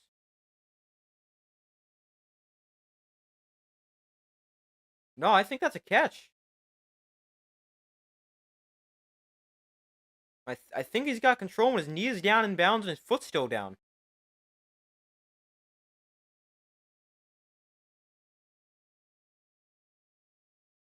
The Panthers going to challenge this call of a completed catch. Or actually, that they're not. Wait a minute. They said they're challenging, but they're not reviewing it at all. Actually, apparently they're not challenging it. I'm not sure. Person, maybe a yard there.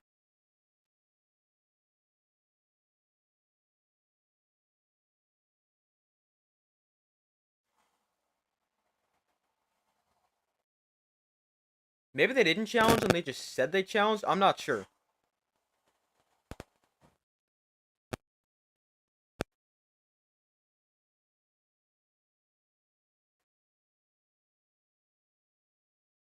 Alright, yeah, the Panthers, they didn't end up challenging. They still have their challenge. So 2nd and 9. Corral looks to throw. Corral throwing outside, caught by Person, and he's taken down in the backfield for a loss of a yard.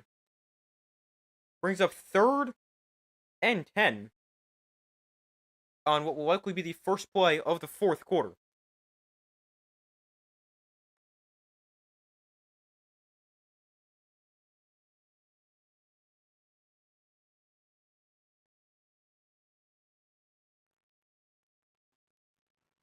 But we enter the 4th quarter, Stallions up 12-0. Oh, why'd I do that? That was not what I'm supposed to be doing. I'm supposed to change this.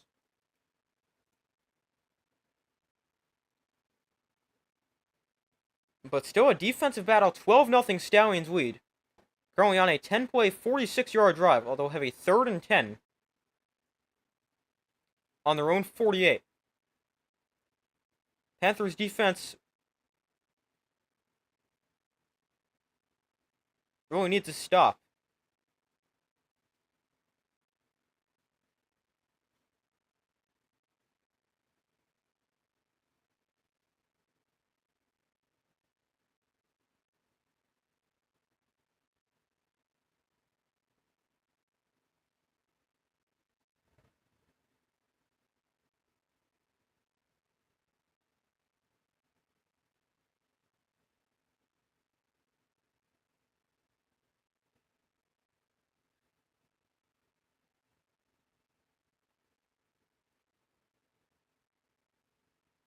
But we enter the 4th quarter, Stallions looking really good so far.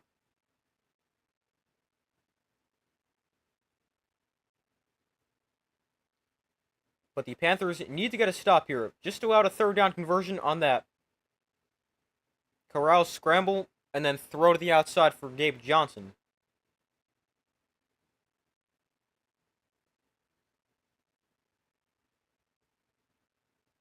That was on 3rd and 8. Panthers need to get a stop here. And I hope when they get the ball back, they don't go back to Danny Etling. They probably will, even though Bryce Perkins just led them on their best drive. Even though, I mean, I know that it was a lot of running the ball, but...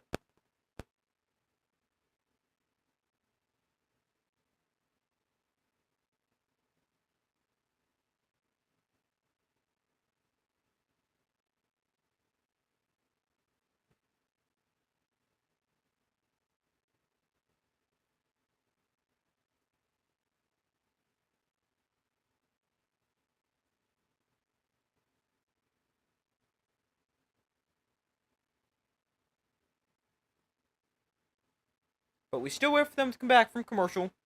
So far, results in the poll, 67% of you guys said the Stallions will win, 33% have said the Panthers.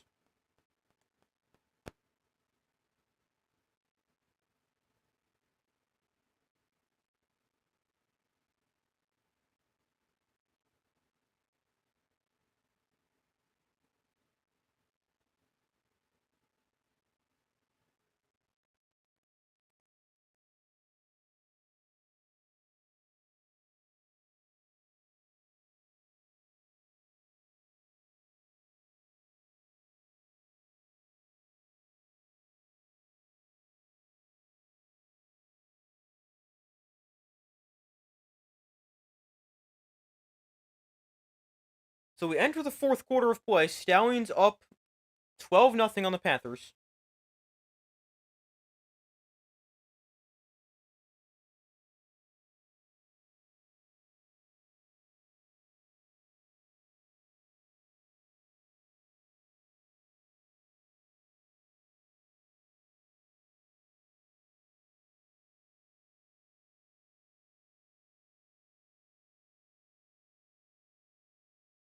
So 3rd and 10 from the 48. Corral looks to throw. Corral going deep down the field. He's got a man. It's caught by Deon Cain for a touchdown.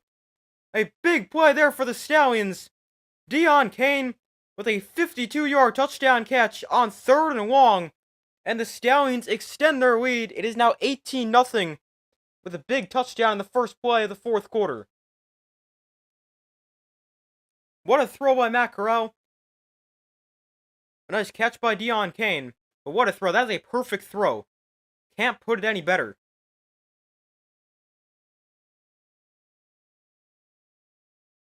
That's the first time the Stallions were connected on one of their downfield throws today.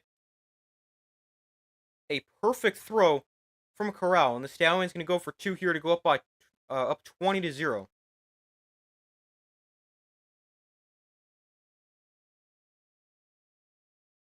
So a 2-point try from the 5.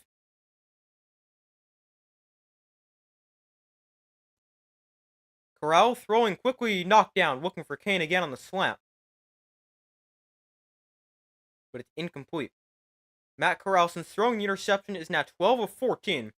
And he settled into this game very nicely, as he replaced Alex McGoo, who got hurt on the first play of the game.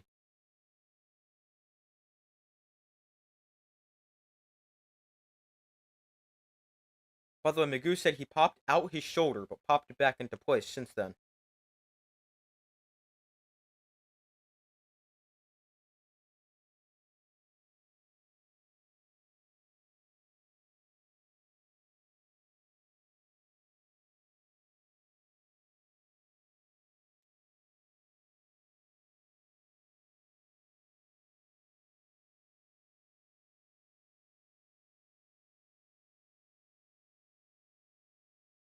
I also wonder what this performance from Matt Corral, means for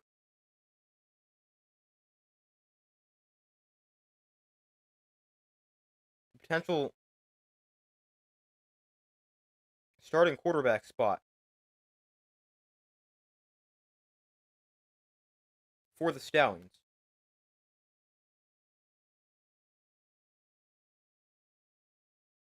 Like, is McGoo going to be the quarterback next week? Are they going to go back, or going to stick with Corral? Like, exactly what are they going to do? Definitely creates an interesting conversation for the Stallions.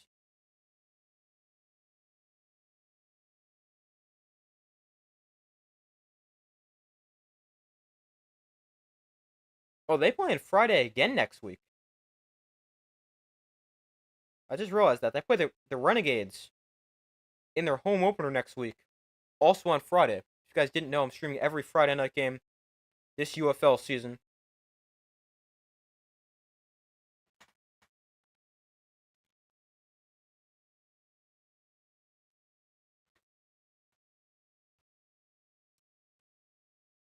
But the Panthers are going to get the ball back, now down by 18, which is technically a two-score game in the UFL with their three-point conversion.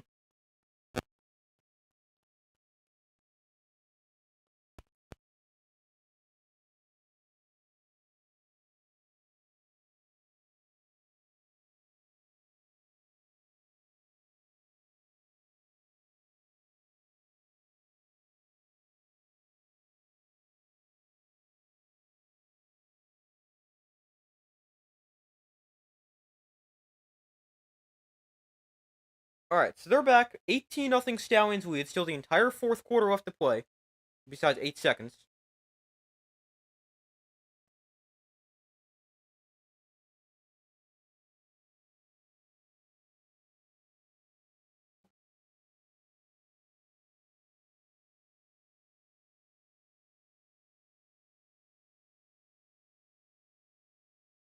So the kick is away, and we return here to the 32 by Matt Colburn, and that is where the Panthers will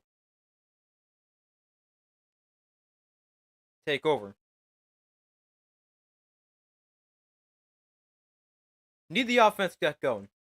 Big missed opportunity last drive, getting you down to the 1-yard line, but not being able to punch it in the end zone.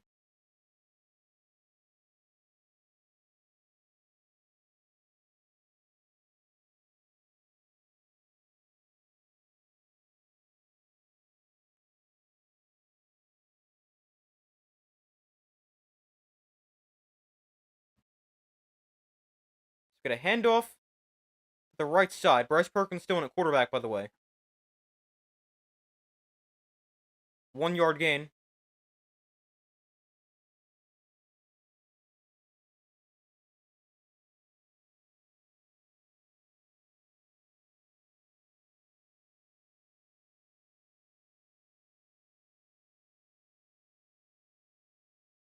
Actually, they're going to mark him no gain. So 2nd and 10. Empty backfield for Bryce Perkins.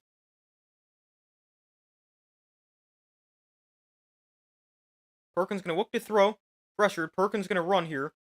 And Perkins is going to turn the corner and get out of bounds after a gain of 10. The Panthers need to run him a lot more. Like, a lot more. I think that's his first run of the game, and it's a scramble.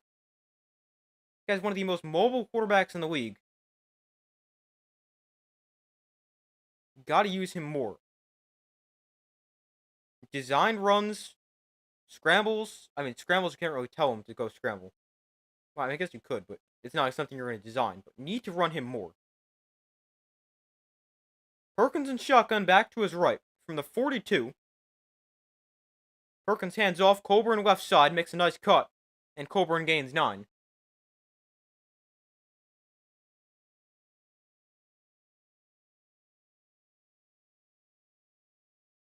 Yeah, what happened here? Alright, sorry about that. Stream cut out for a second.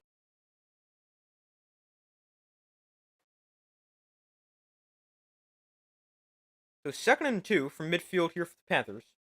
Wonder if they might take a shot here on second and short. Nope, instead of run play here for Colburn, who's taken down for no gain.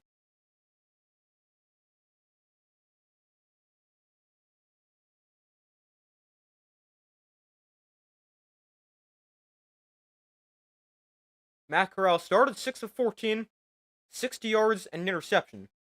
Since then, he's been great. 9 of 9, 113 yards and a touchdown.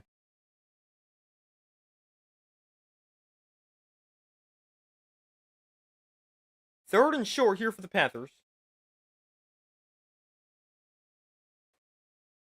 Perkins hands off. McCrary gonna get pushed for a first down. McCrary ends up gaining 6.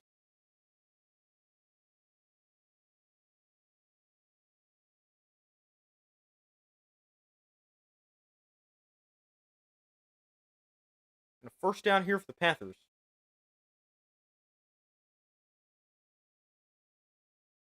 12 minutes to go.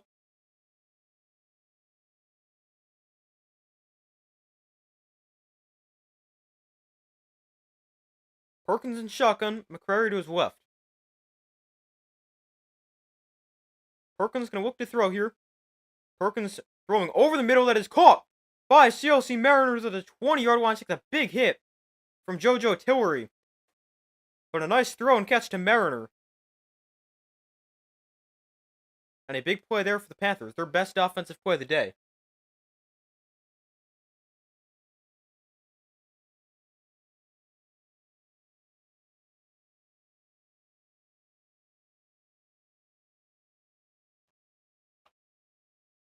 Mariner 3 catches, 45 yards. Handoff here, McCrary up the middle for a yard. Not much. Oh, ball came out.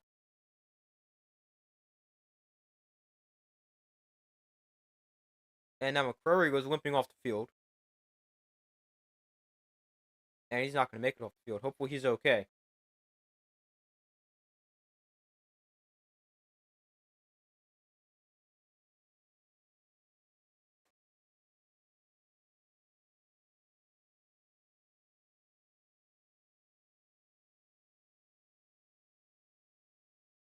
Oh, he got bent in a weird way. Hopefully he's okay. That does not look great. Also, I don't know if he fumbled before he was down or not. It looked like his knee might have been down, but you couldn't really tell from that angle. But obviously, hopefully he's okay. He got twisted in a very awkward way on that play.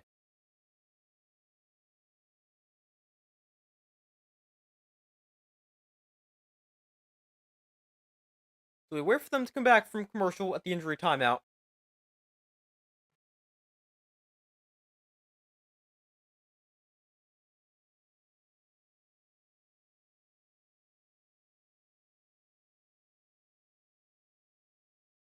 Attendance for today's game, 10,049. That's pretty good for the Panthers. They didn't hit 10,000 at all last season. That's pretty good.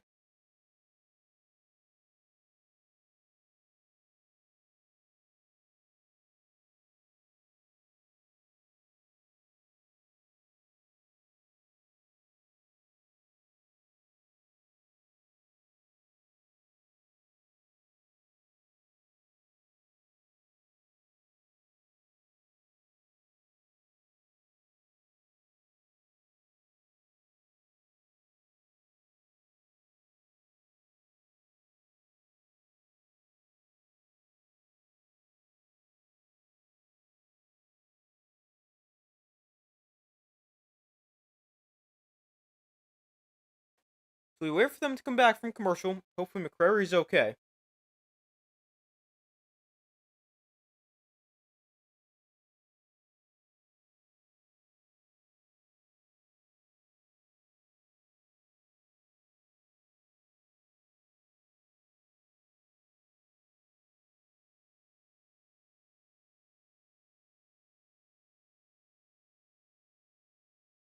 Alright, they're back from commercial. The ball comes out, but I have no idea if his knee is down or not. Alright, they say it is a fumble, but Michigan recovered. So 2nd and 8, empty backfield here for Bryce Perkins from the 18-yard line. Perkins going to step up in the pocket and run. Perkins is going to get inside the 10 and a gain of 10 down to the 8-yard line. Really need him to run more.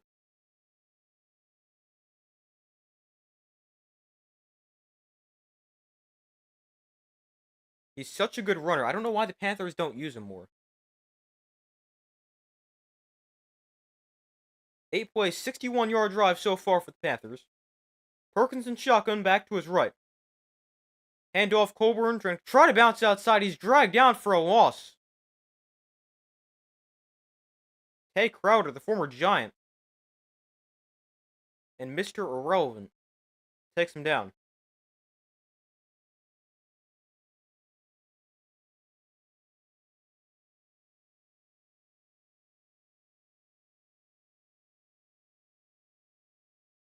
So 2nd and goal from the 10. Panthers need to score here. Perkins. Pressure. Pocket collapsing. Perkins escapes. Wow. Perkins still on his feet. Rolling to his left. Perkins sets his feet. Throws to the end zone. What a play by Bryce Perkins for a touchdown. Wow. Bryce Perkins, an unbelievable play as he finds Sims in the back of the end zone. What a play. And a touchdown for the Panthers. That is insane. Perkins should be taken down. He should be sacked by, actually, Ronnie Perkins. I don't know if there's any relation there. Probably not. But he's able to get up, set his feet, and with a defender in his face, throw to the back of the end zone for a touchdown. That is his 2nd unreal play this year. He had an unreal rushing touchdown last season.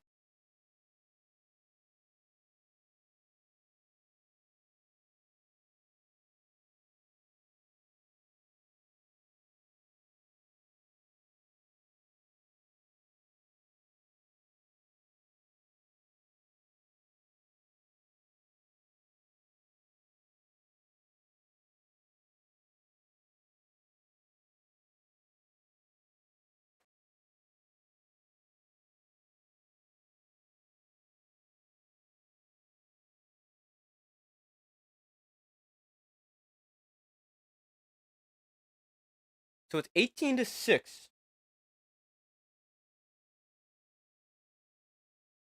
The Panthers going to go for 1 here. That's interesting.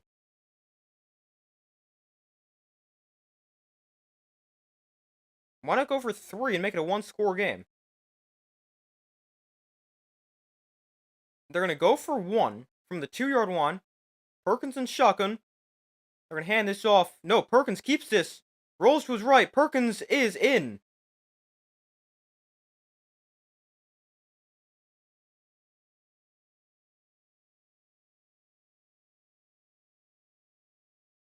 Wait a minute. I am so confused.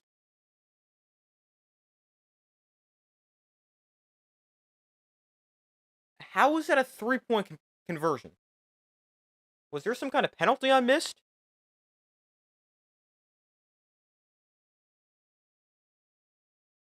So apparently that was a 3-point conversion. I had to have missed them explaining a penalty. So it's a 9-point game. Still a 1-possession game because remember you got the 3-point conversion which we see there.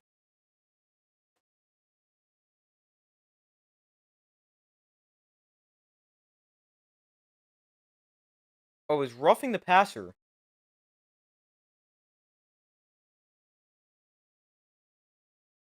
So that's what put the ball on the 2.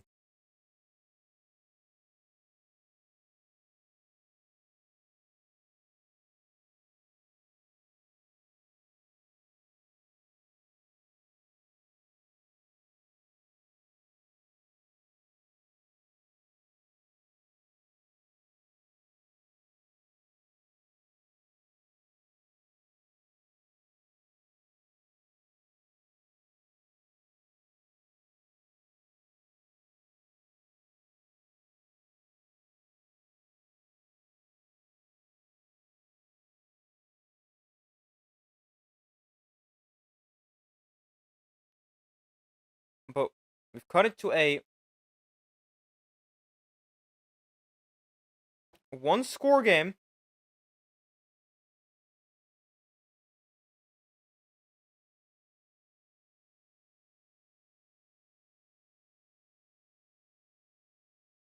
Nine-point Stallion lead.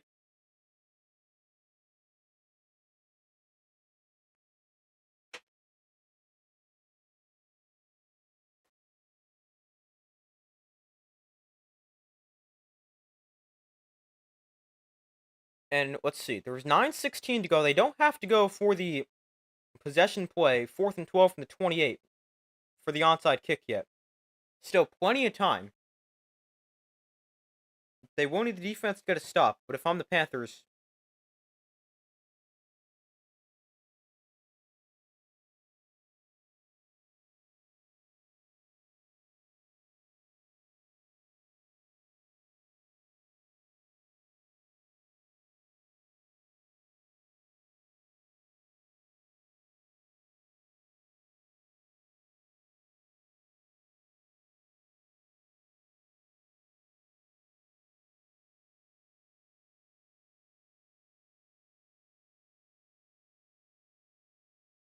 Oh, so there was no flag thrown on the field for the roughing the passer, but at the command center they made the call.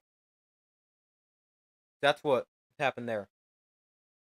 So 9:16 to go. A one-score game. The Stallions gonna get the ball back.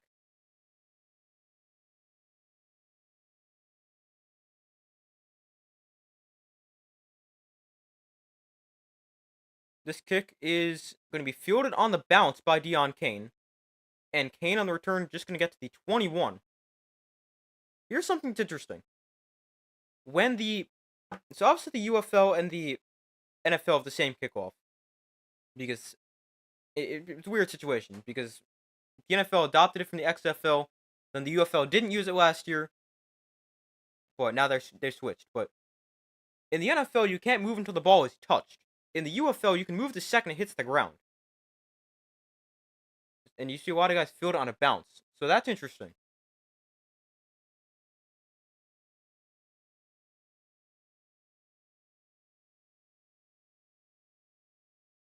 The Panthers 131 yards in the second half after just 63 in the first half.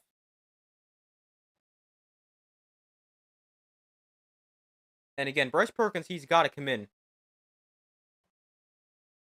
for this next drive for the Panthers.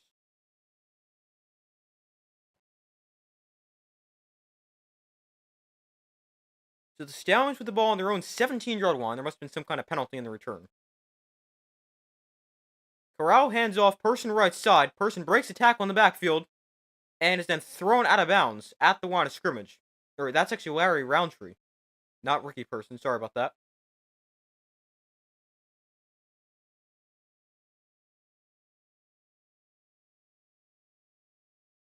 So 2nd and 9.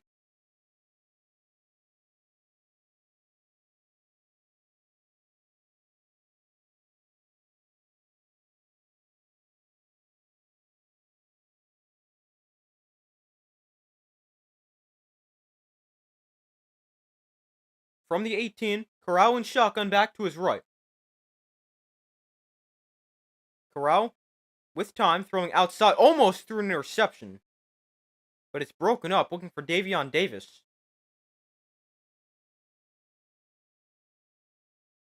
And just like that, it's 3rd and 9. Panthers with the opportunity to get off the field here, force a 3 now, build some momentum. Could be big.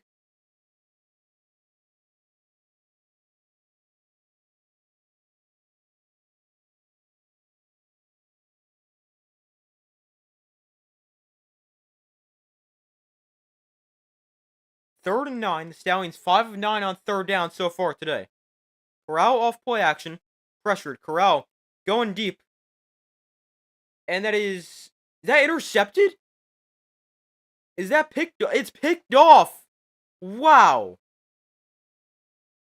It's intercepted by DJ Miller, his 2nd pick of the game.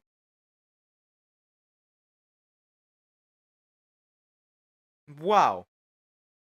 I don't know exactly what that was. But Corral wants to go deep.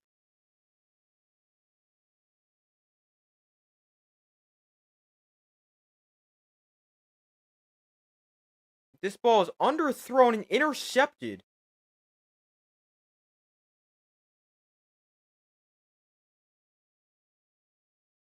They also might want to take a look at that to see if he was touched down at the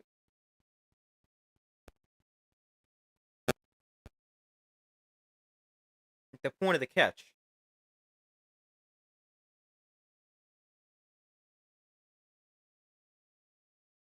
But I thought Corral may have gotten hit as he threw that, 'cause that was so underthrown. But no, that just was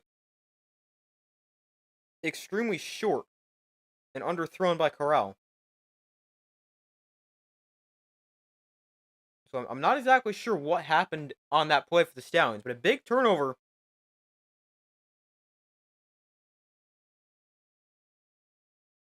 Forced by the Panthers.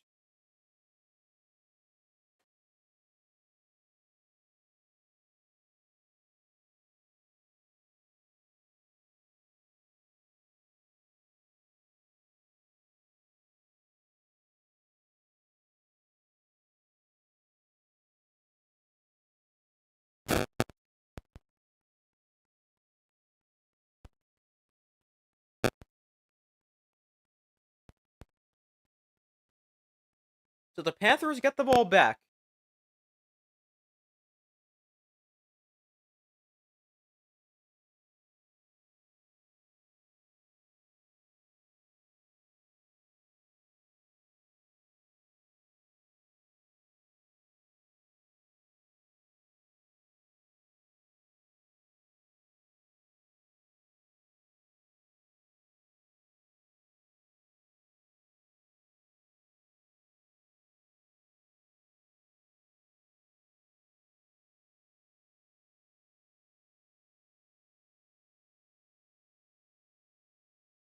Hold on 1 second.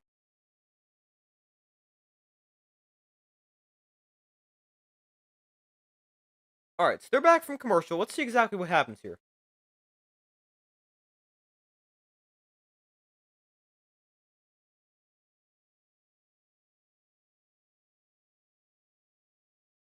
I understand where Corral is going with the ball. He's got one-on-one coverage downfield, but it is just an awful throw.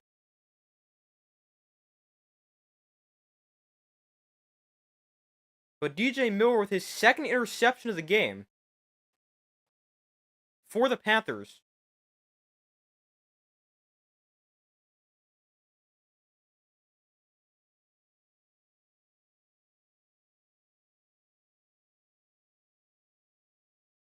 The first player in UFL history with two players in the same, or two interceptions in the same game. So the Panthers take over the 42. Handoff left side for about a yard or two for Matt Colburn.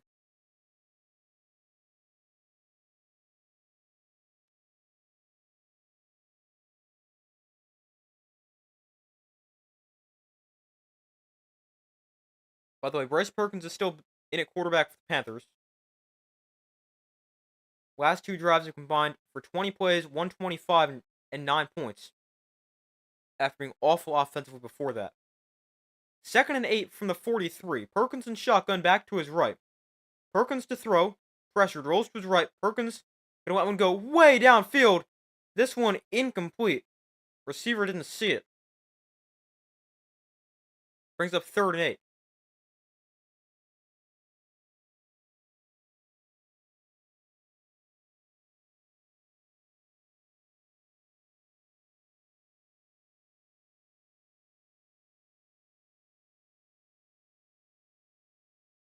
So 3rd and 8 here for the Panthers. 6:50 to go in the 4th quarter.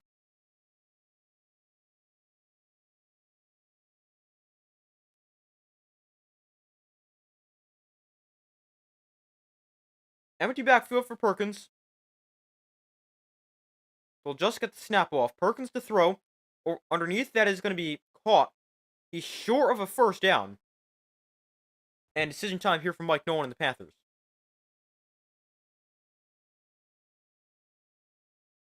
It's going to be 4th and 3. I'm going for this if I'm the Panthers.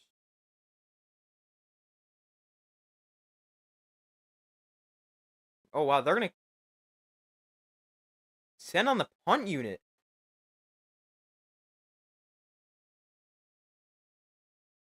I don't like this. Yep, they're going to punt it away. And it's going to be returned from the 16 to about the 18 for Davion Davis. I'm not a fan of these decisions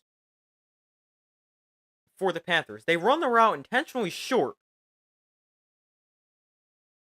just to punt it. And they give the ball to the Stallions with 5:49 to go. Don't like that decision.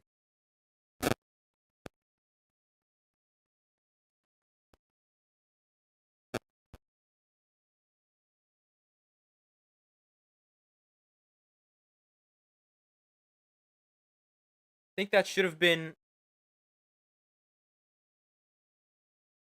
gone for it right there.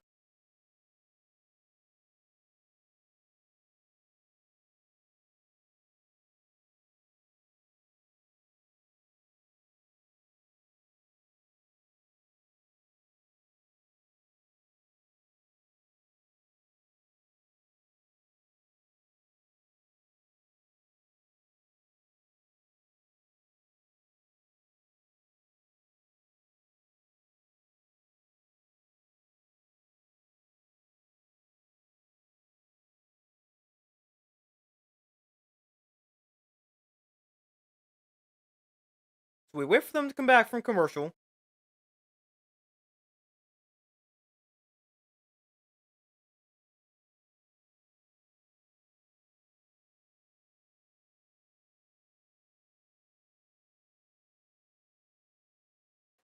Now, if you're the Panthers, you got to make sure you can get the ball back, because the last thing you want is obviously to lose this game. But you don't want to punt it away here and then not get the ball back at all. It's very possible the Stallions can run this clock out with 5:49 to go. The longest drive for the Stallions is actually exactly 5 minutes and 49 seconds. It was an 11-play, 98-yard drive that took 5:49 off the clock. So it's very possible the Stallions can just run out this clock. Really don't like punting right there if you're the Panthers. They do it, and they're going to ask their defense to get another stop.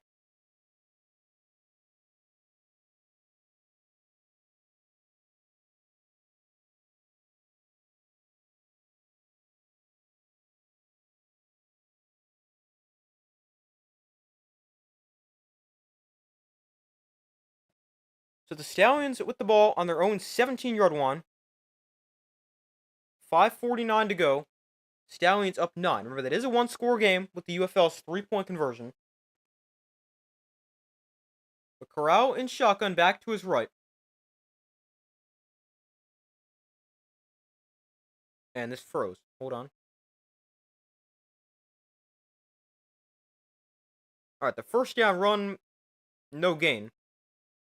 There for the Stallions. Ricky Person on the carry. Let me just refresh this to make sure it's up to speed.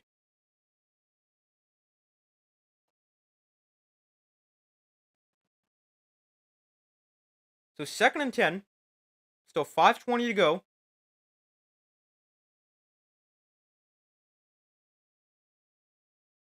Corral in shotgun back to his left. Person motions out of the backfield. Corral over the middle, caught by Davion Davis.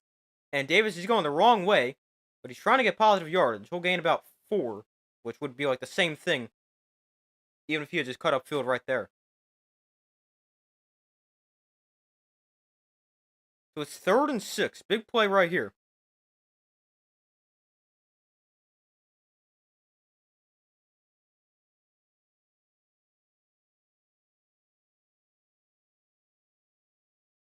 Third and 6.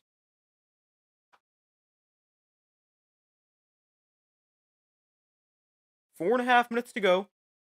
Corral throwing over the middle, that is dropped by Sternberger. A nice pass breakup there for the Panthers, and they're going to get the ball back with 4:27 to go. They threw it to Sternberger right at the sticks, but it's broken up.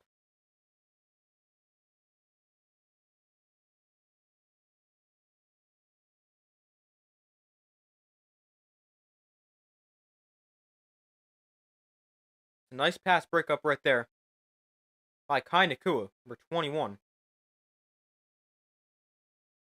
Arnold Tarpley in there as well. So 4th and 6. Stallions go 3 and out, and the Panthers get the ball right back. So apparently, not going for it won't hurt them. And prior to this punt, we got whistles and a flag. Got a false start against the Stallions. Back them up 5. So 4th and 11 after that. So 4:13 to go. The Stallions with 2 timeouts, Panthers with all 3.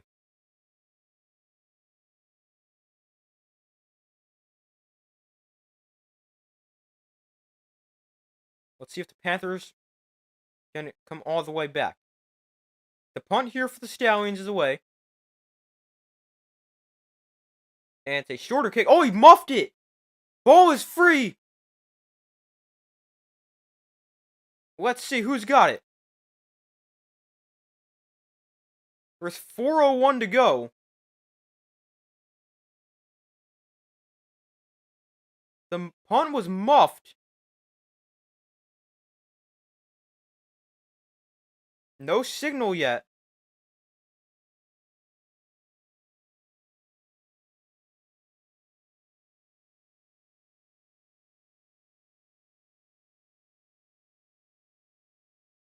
Let's see.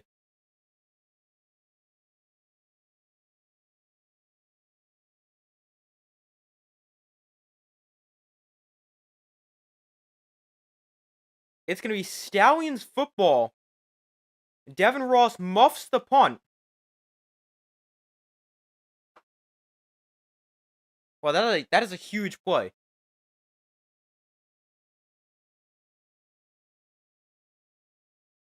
Ross muffs the punt.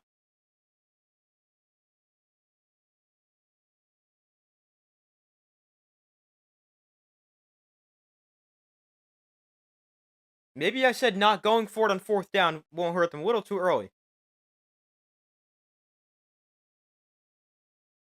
That is a huge mistake by the Panthers. Might cost them this game. So now 4:01 to go.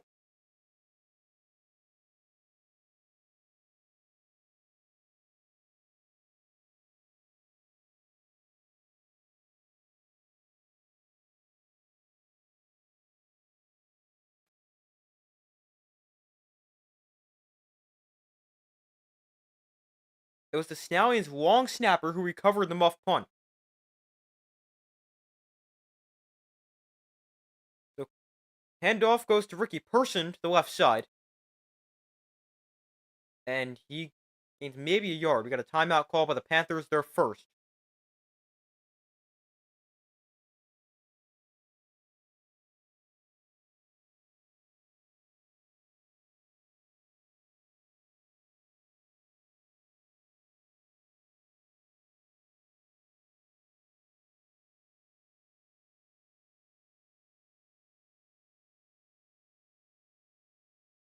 Going back to this muff punt, it's a short kick, so Ross has to come a long way to field it. But he can't catch it cleanly.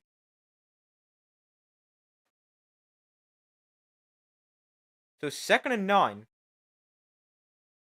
3:55 to go. Each team with 2 timeouts left.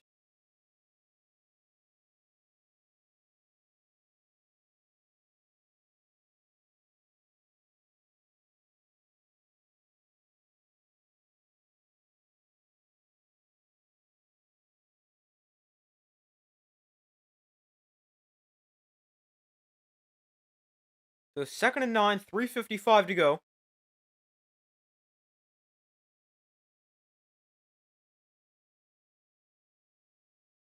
Empty backfield for Corral.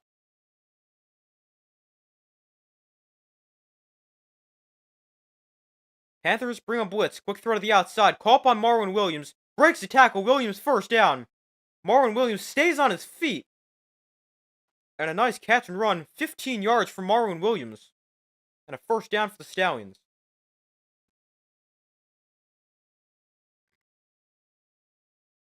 Clock continues to run. Panthers don't call a timeout right here. 3.5 to go.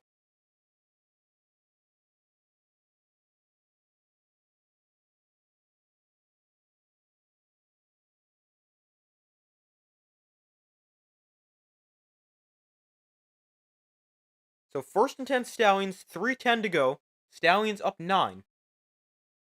Again, they're going to empty the backfield, go 5 wide. Corral throws quickly, caught by Thomas. And Jordan Thomas gains 7.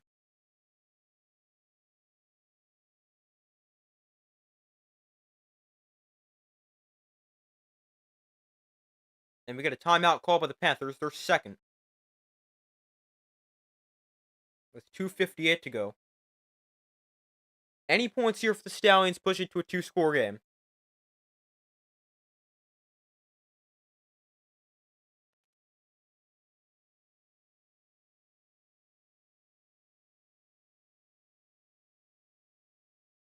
Matt Corral now 18 of 29, 198, touchdown, and 2 picks.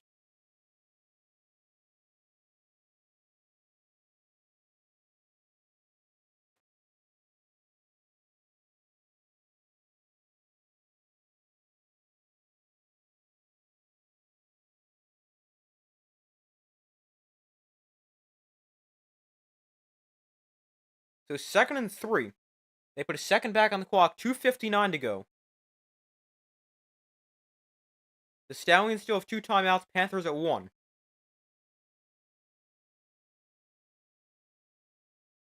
Again, they're going to empty the backfield and spread the field here for Matt Corral. Corral pressured, throwing deep down the field, incomplete. His receiver is on the ground.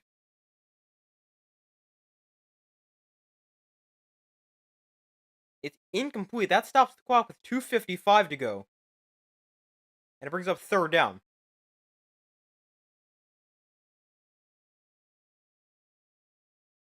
Oh, how is that not a flag? That should clearly be pass interference. Or some kind of penalty.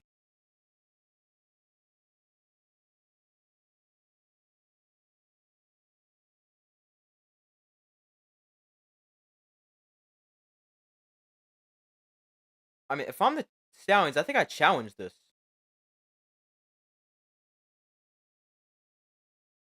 Because remember, you can challenge anything in the UFL.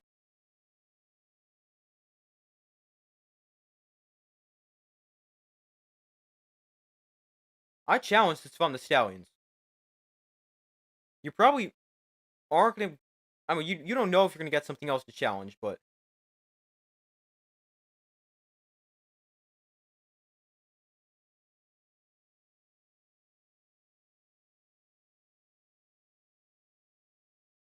Alright, so the Stallions do challenge.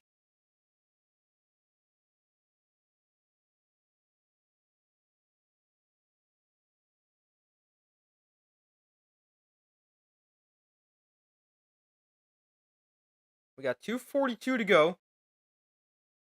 This should definitely be a penalty. I mean, it's not like they got tangled up. He actually knocked him over. Davion Davis running a slot fade. He runs, or Levante Taylor runs into him, which puts him on the ground.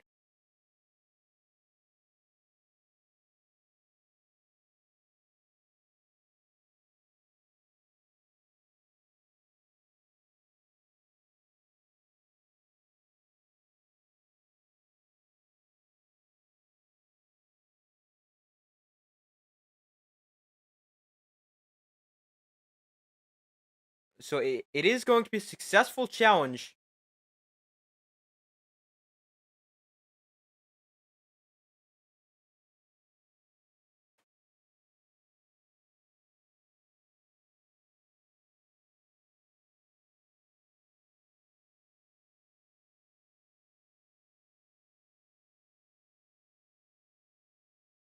It's a successful challenge for the Stallions.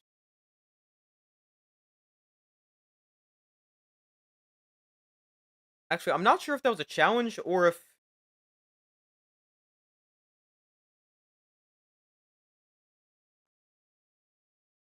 if they just reviewed that, because the command center can review anything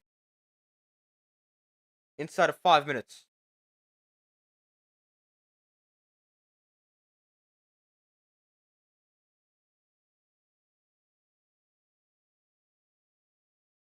But that penalty now puts the Stallions into field goal range.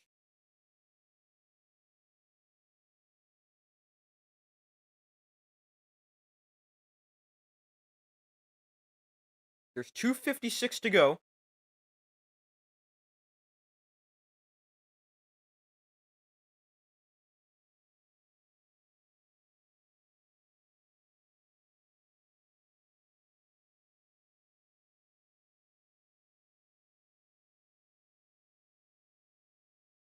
$2:56 to go. Panthers down by 9. They need to force some kind of turnover here. I mean, technically, there's still a chance for them. Considering they don't have to recover an onside kick. The UFL doesn't have onside kicks. So 1st and 10 from the 16. Corral in the pistol, back behind him. That's Person. They'll hand off left side. Person is going to get forced out of bounds. Gain of 2.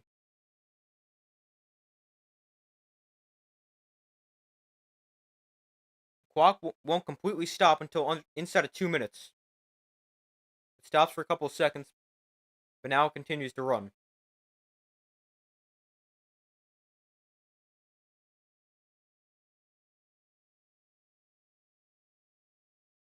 Second and 7 here for the Stallions. They do have to run a play before the 2-minute warning. Play clock at 2. Corral, hands off. Person stuffed in the backfield. Maybe got back to the line, but not much space. And the Stallions can take this 2-minute warning.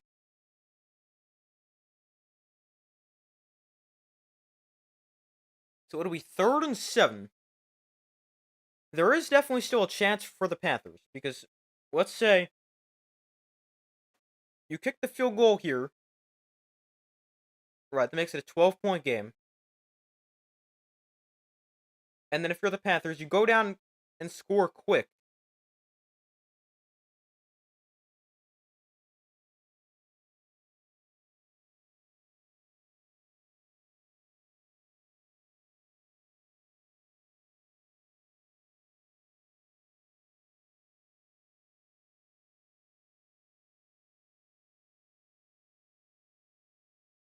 Yeah, it'd be a 12-point game. Say you score a touchdown, then that makes it at least a one-score game. You then go for the 4th and 12 from your own 28. It's definitely possible for the Panthers, but you gotta get a stop here on this 3rd down.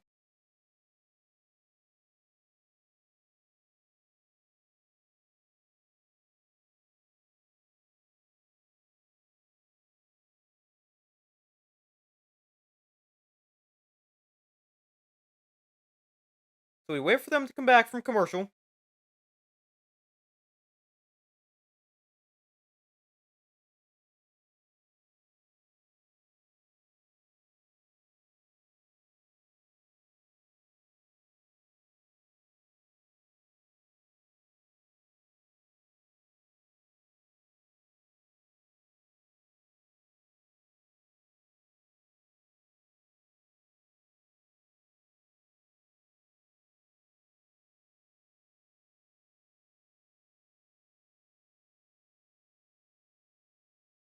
But we wait for them to come back from commercial at the 2-minute warning. Say 3rd and 7.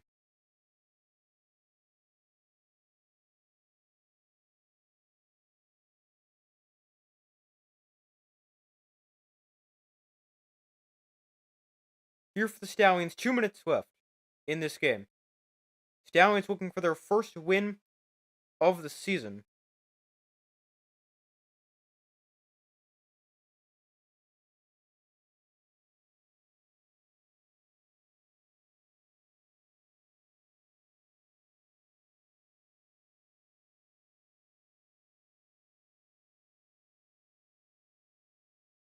That muff punt for the Panthers might be the game.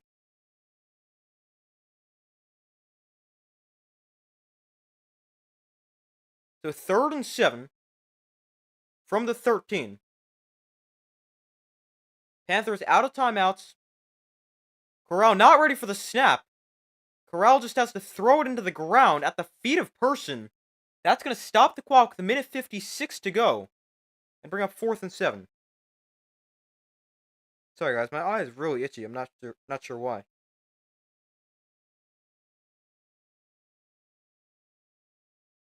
That could have been a disaster for the Stallions. Corral not ready for the snap.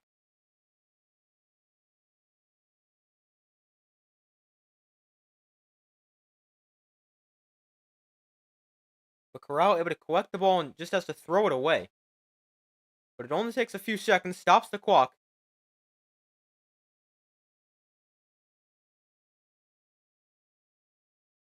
But here is Harrison Mevis for a 31-yard field goal. His kick right down the middle. Makes it a 2-score game, although not impossible here for the Panthers.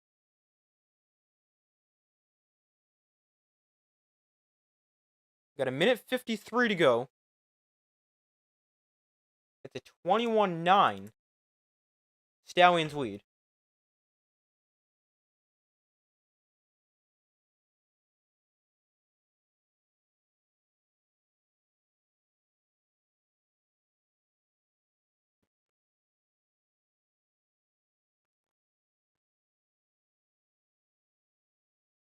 but still possible here for the Panthers. Remember, they've got the 4th and 12 possession play, as opposed to the onside kick they can use if they score.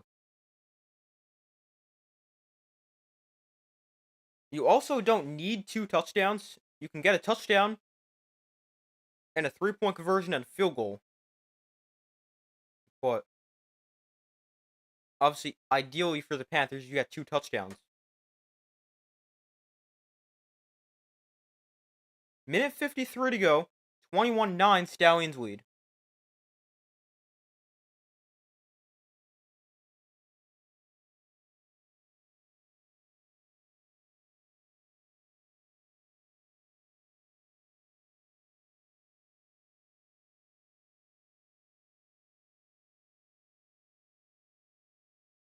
So Mevis kicks off.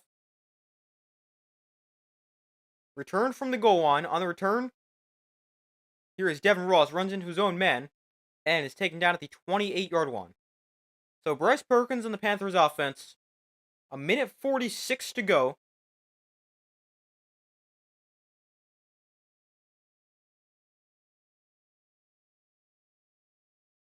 Clock will temporarily stop on first downs.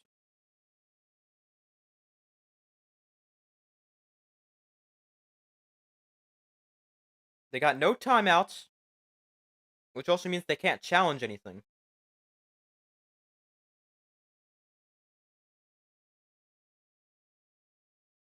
Matt Colburn is also slow to get up after kickoff. Hopefully he's okay.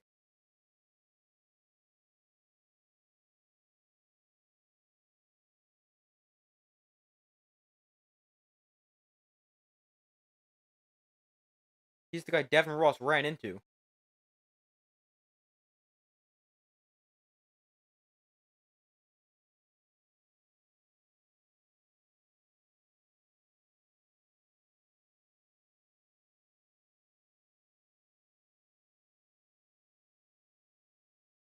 Hopefully Colburn's okay.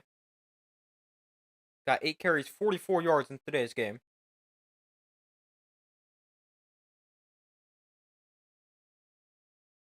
So Perkins and the Panthers offense from their own 28. Empty backfield. Perkins pressured. Perkins over the middle, that is nearly intercepted. It falls incomplete. DeMarcus Gates nearly picked it off.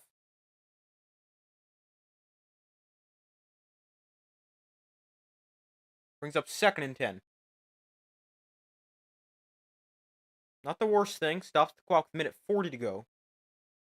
But if you're the Panthers, you need 2 touchdowns in a minute 40. You gotta go fast.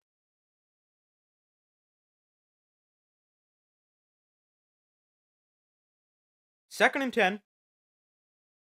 Empty backfield for Perkins.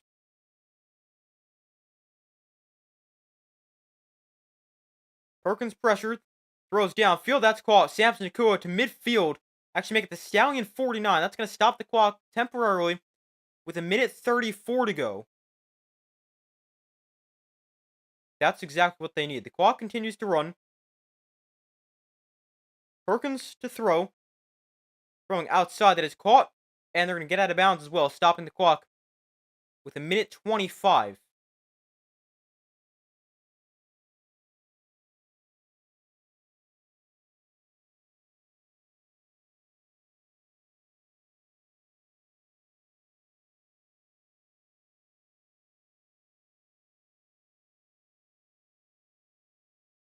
So 2nd and 6, minute 25 to go. No timeouts here for the Panthers. Empty backfield for Perkins. Look to throw. Perkins pressured, rolls to his left. Perkins going to keep it himself. Has a first down, gets out of bounds at the 35. That stops the clock with a minute 18 to go. 1st and 10 here for the Panthers at the 35.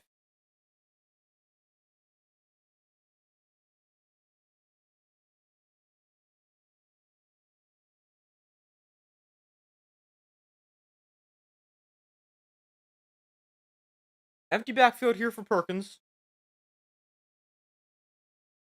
Perkins steps up in the pocket, pressured, gets sacked. That is worst case scenario right there for the Panthers.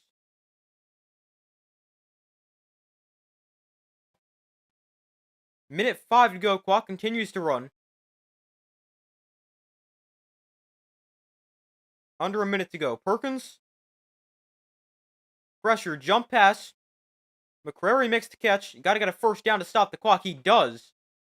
Gains 13. Temporarily stops. Actually, no, the clock did not stop.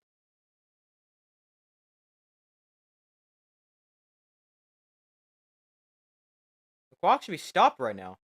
Actually, no, it's third down. They say he's short. We're going to run the ball for a first down.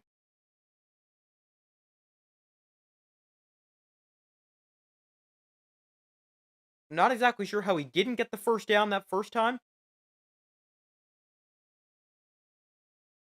They're going to spike it here.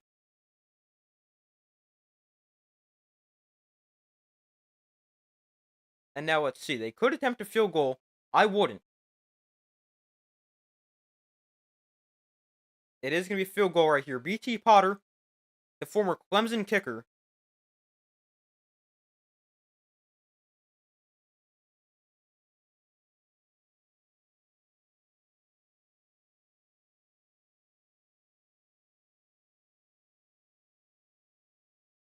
Got to make it. Potter last week, 2 of 4, along of 43. This is a 39-yarder centered in the field.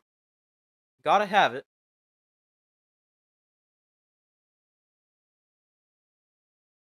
Potter's kick is good. So 26 seconds left. And now with the Panthers, you got 26 seconds. It's a 9-point game. So teams have a 4th and 12 from their own 28. If they get it, they keep possession. If not, game's over in this scenario. Actually, I'll just keep this right here. So 4th and 12, 26 seconds left.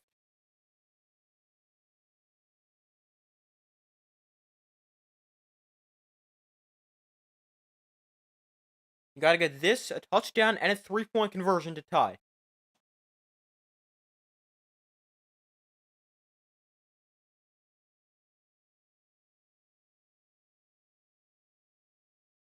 Fourth and 12 from their own 28 as the alternative to the onside kick.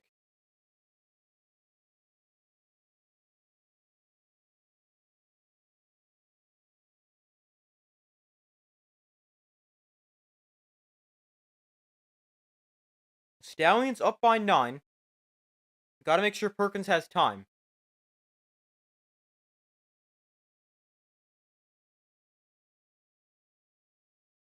Stallions rush 3. Perkins almost threw an interception. It's incomplete, and the Stallions gonna hold on for the win. Perkins got pressured anyway.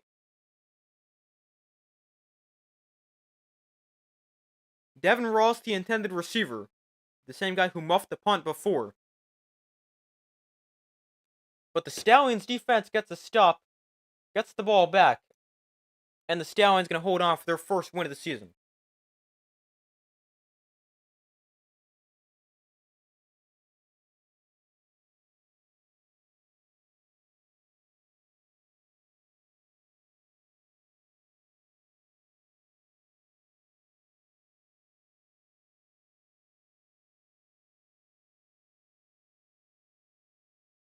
It's a victory formation here for the Stallions.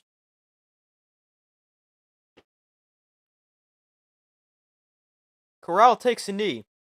And the Stallions get in the win column here in 2025. They beat the Panthers. Oh, I just realized, never changed this. They beat the Panthers 21-12 for their first win. Got an interesting decision to make at quarterback.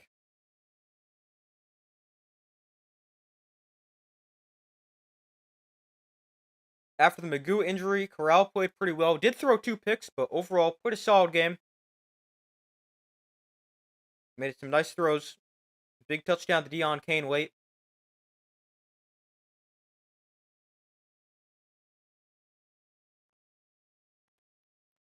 Going to be interesting to see who the Stallions go with at quarterback moving forward. They also play Friday next week.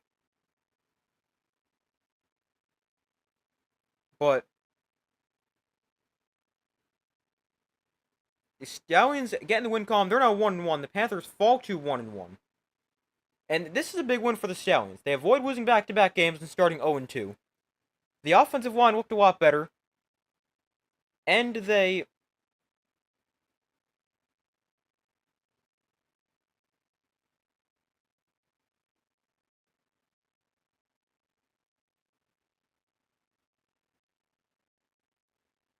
avoid going 0-2. And if the Panthers went 2-0 and the Stallions went 0-2, I know it's just week 2, but in only a 10-week season,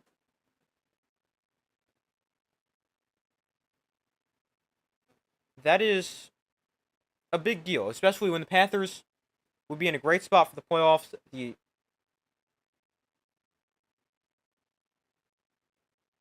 Stallions would be 0-2.